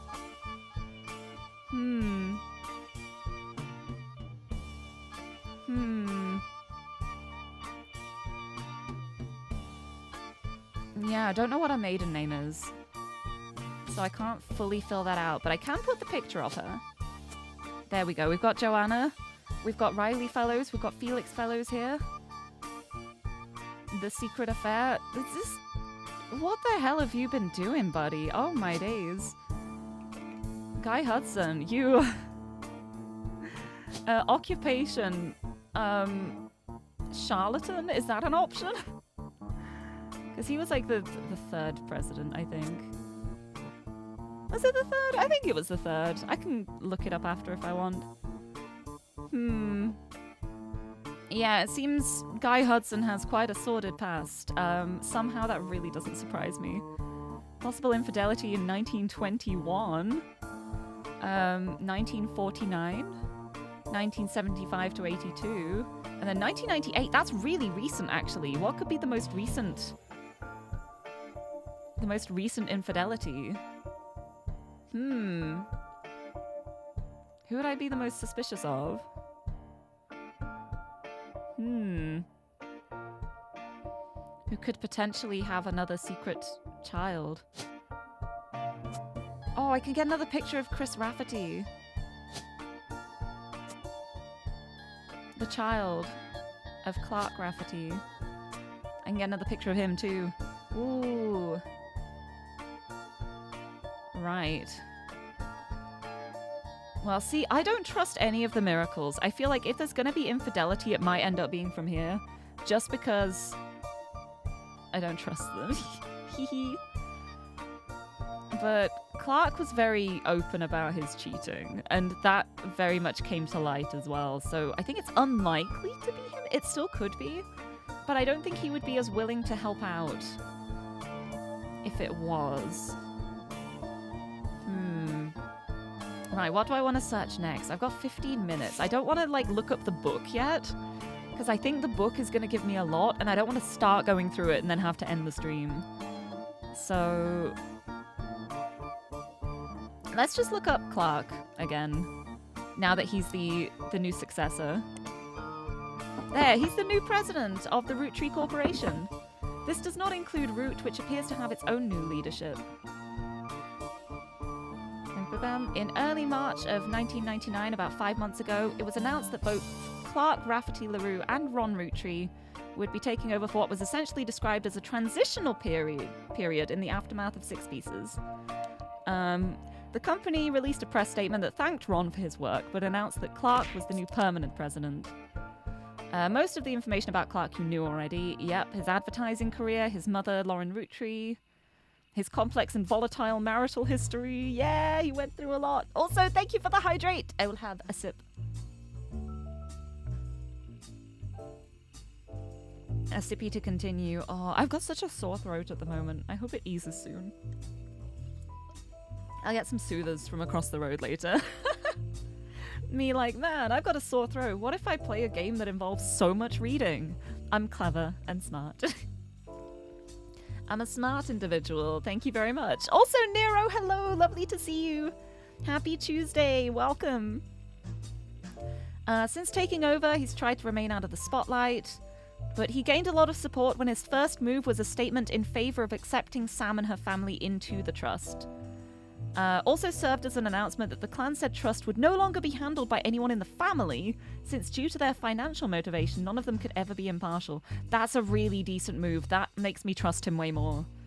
Like, I already trust him, I think, because, like, his bad stuff's already come to light. I think he's more entitled to, more inclined to be honest now. Who is in charge of the clan said trust now, then? I love that there's the time travel archive as well now. There's the clan said trust, all of the information. Boop, boop, boop, boop, boop. The wording that was revealed during the conflict between Ron and Robbie ROOTTREE showed that Sam and her father, Edward Clancy, his own twin brother, should have been part of it. but they purposely deceived the rest of the family about the exact details of how it worked in an attempt to keep them in comparative poverty. Because the rest of the family made money hand over fist, they had very little motivation to question their understanding. Sam's book revealed this to the public, and it did not go over well. Wow, I can't imagine why. Man, deceiving people and then them finding out about it. Why are they mad? Huh. Yeah, but then Clark ensured that Sam's family would get their share. And now it's part of Ruby Legal Enterprises. This ensures that the financial motivations of ROOTTREE family members will not interfere with the investigations into potential new ROOTTREEs.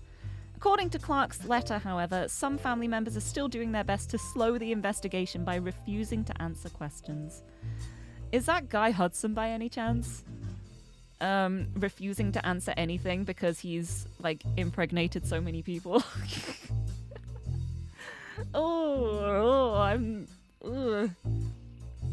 Let's look up Ruby. Ruby Legal Enterprises. The company is named after its head lawyer, Ruby Spratt. You can't find much about the company from before this year, though all of the articles tell the same tale. They hired outside counsel. They have ties to multiple aspects of the ROOTTREE Corporation, including the candy company and Root. And they were in the news due to a high-profile lawsuit they raised against Cicely Sanchez. Whomst? Ooh.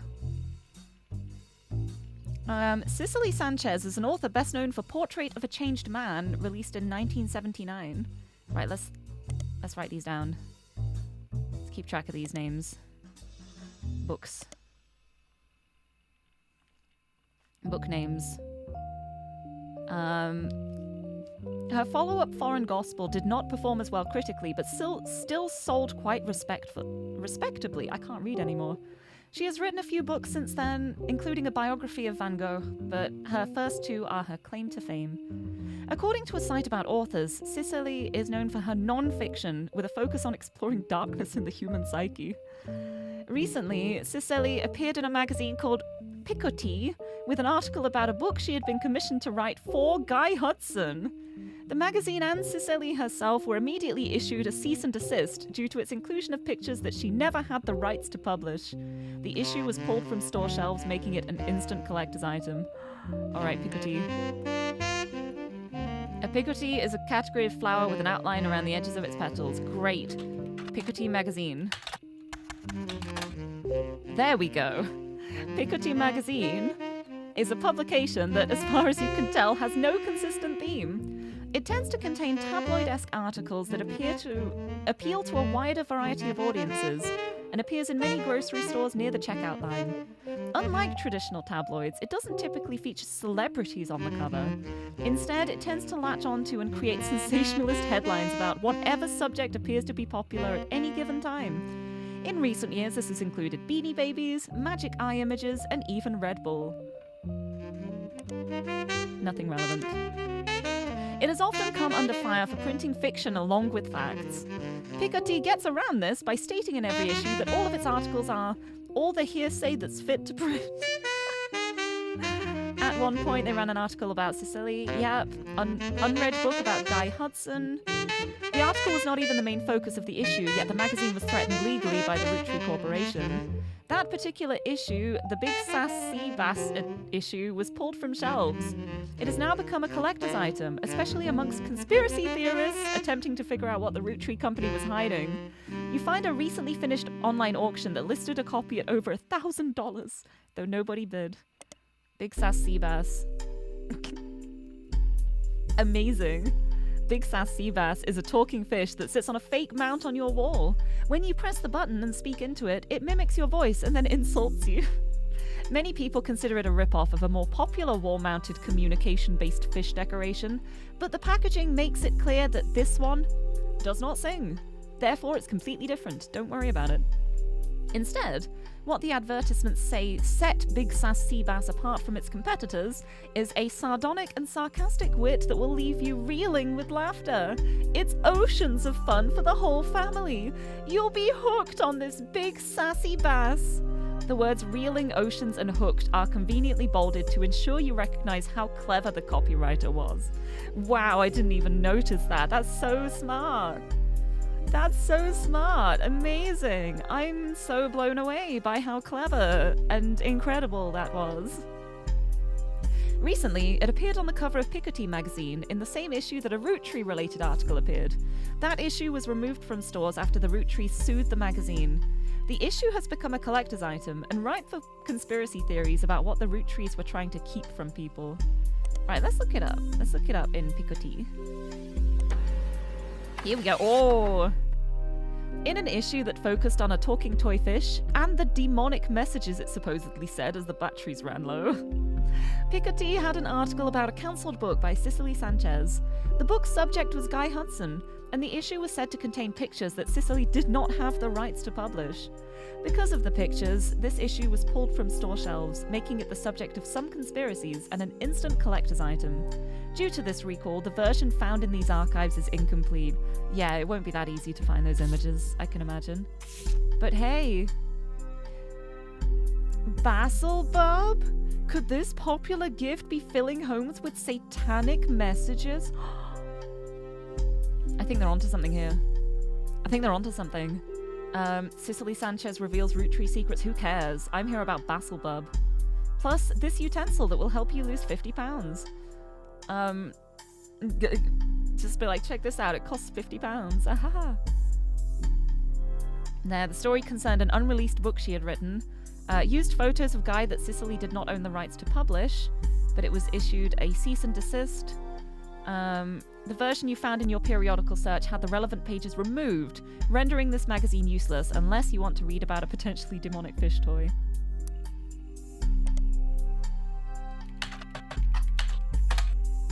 Oh, I'm so sad. I'm so sad. I wanted to read about it. Never mind. Good to know, though. Very good to know. We've got a lot of secrets about Guy Hudson coming to light. Maybe I should just Google him to begin with. Oh no, it's Hudson with an O, isn't it? Yeah, there we go. There we go. He had mostly faded into obscurity until ROOTTREE Mania hit. A few people that existed adjacent to the company in the 70s have come forward with stories about debauchery and swinger parties. Guy liked to throw large holiday parties whenever he had an excuse, and they often got very out of hand. This fact has led some people to speculate that the night he died in a car crash, he was drunk or impaired in some way. I think that's extremely likely. But the Butler County Police have released multiple statements and ample evidence that proves decisively that it was not foul play and that no party had taken place. I mean, you don't have to have a party to get drunk. ROOTTREE's lawyers have been quick to threaten litigation to anyone who has tried to disparage Guy or the company in public. Right, let's look up all of these now with Guy Hudson. Oh, this page hasn't been updated for at least 8 months, so not relevant. Not relevant. Nothing about music. How about news time? Yeah, that's the one about 5Ps. Picotee? Yep.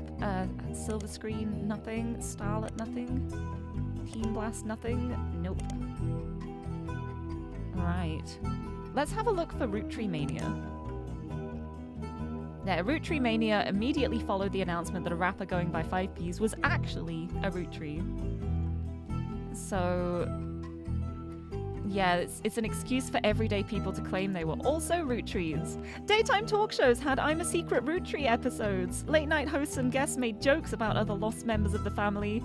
And there was a widely shared website where you could fill in your own name to find out if you were a secret ROOTTREE. When you submitted your name, it simply said no with an image of Clark Rafferty LaRue giving you the finger. Okay, that's a good website. That's a good website. I want to find it. Lasted only a few weeks, just long enough for 6 pieces to re-enter the charts and to trigger new printings of other ROOTTREE-related media, including Lauren's diaries, VHS releases of Gwyn's old movies, and countless other unauthorized biographies, which mostly seem to attempt to capitalize on the ROOTTREE sisters, Carl and Brenda. These re-releases were too late to successfully capitalize on or extend the craze. As a result, most of them were failures, and countless novelty shirts that had variations of I'm a secret ROOTTREE became immediately unfashionable, though some people still wear them ironically. I would wear it ironically. I would wear it ironically. I would be like, this is a cool shirt. I'm wearing it because why not? Nice. Am I a secret root tree? No, I can't find the website. I want to find the website. Oh, amazing. There we go. Yeah, a lot of this is the same information. There's a lot of stuff to, like, look up again. So I'm really excited for next week. Oh, this is going to be so fun. But yeah, it is now 6 o'clock, so it is time for me to go and get some food. And also to rest my throat for a bit, because, wow, my throat hurts. Of course I choose a game with lots of reading when I have a sore throat. I'm very smart and clever. Oh, I'm so excited to play more of this, though. This is gonna be so good. It's gonna be so good. Right, let's get out of here. Save and quit. I'm a secret root tree. I should get a t-shirt like this. But yes, that is it for today, and I am really excited for next week to get to the bottom of all these scandals and conspiracy theories. It's gonna be good. I want to know what the heck, how Guy managed that. There's so many different branches there. He had a time. He had one heck of a time. But yes, with that, I shall... Whoop. I will head on over to here, and we can find a raid target. Let's see who is online. Who we got? Wait. This is so funny. Wait, you remember how I raided Marigato the other day while she was playing Blueprints? After I played Blueprints? Guess what? She's playing the Root Trees Are Dead right now. So I can go from Root Trees to Root Trees. Let's do it. I'm gonna raid her again. Gonna raid her again and be like, hey, guess what I was playing? You have good taste in games. I'm gonna do it. I'm gonna do it. Thank you for being here. Yes, Orange. Orange Dracula has had a great time. Right, I'm gonna send you over to Marigato, who is also playing the Root Trees Are Dead. This is so fun. I love this. Be like, hey, remember when I raided into you after playing the game you're playing? What if I did it again? Teehee, you like pretty good games, huh? Right, I'm gonna head off then. I'm gonna go get some food, get some soothers, look after my poor throat, stop speaking for the evening. But I'll be back tomorrow for some me-side. I think her name is like Mita or something, so I think it's like me-side. It could be my side. I don't know. It's our side. Having a good time. It's gonna be a good time. I think it's a nice game. I don't think things will go wrong at all. And if they do, I will simply not worry about it. But yes, I will leave at that. I'm forgetting how to speak. Raid message. A raid message helps. Here's the raid message. If you're subbed, we'll use the noted one for Lirie genealogy raid. If not, we will send hearts. And I will send you over to the lovely Marigato, who is playing the Root Trees Are Dead. Wow. Sounds like a pretty cool game. Let's go check it out. Never seen it before. Yeah, hope my sore throat gets better quickly. I think it will. I think it's mostly allergies. I need to have I'm gonna try and have a big dust of my room. And also keeping Tiffany out of my room tonight as I sleep, because it was when I woke up that my throat started playing up. So I think it's probably allergy related, which does mean it should clear up quickly. But yes, hopefully it does ease soon. But yeah, that was so fun, and I'm so excited to dig up the rest of these scandals next week. But yes, now it is time for me to go get some dinner. Let's head over to Marigato! The body is round. Thank you so much, everyone, for joining me today. And until next time, bye-bye!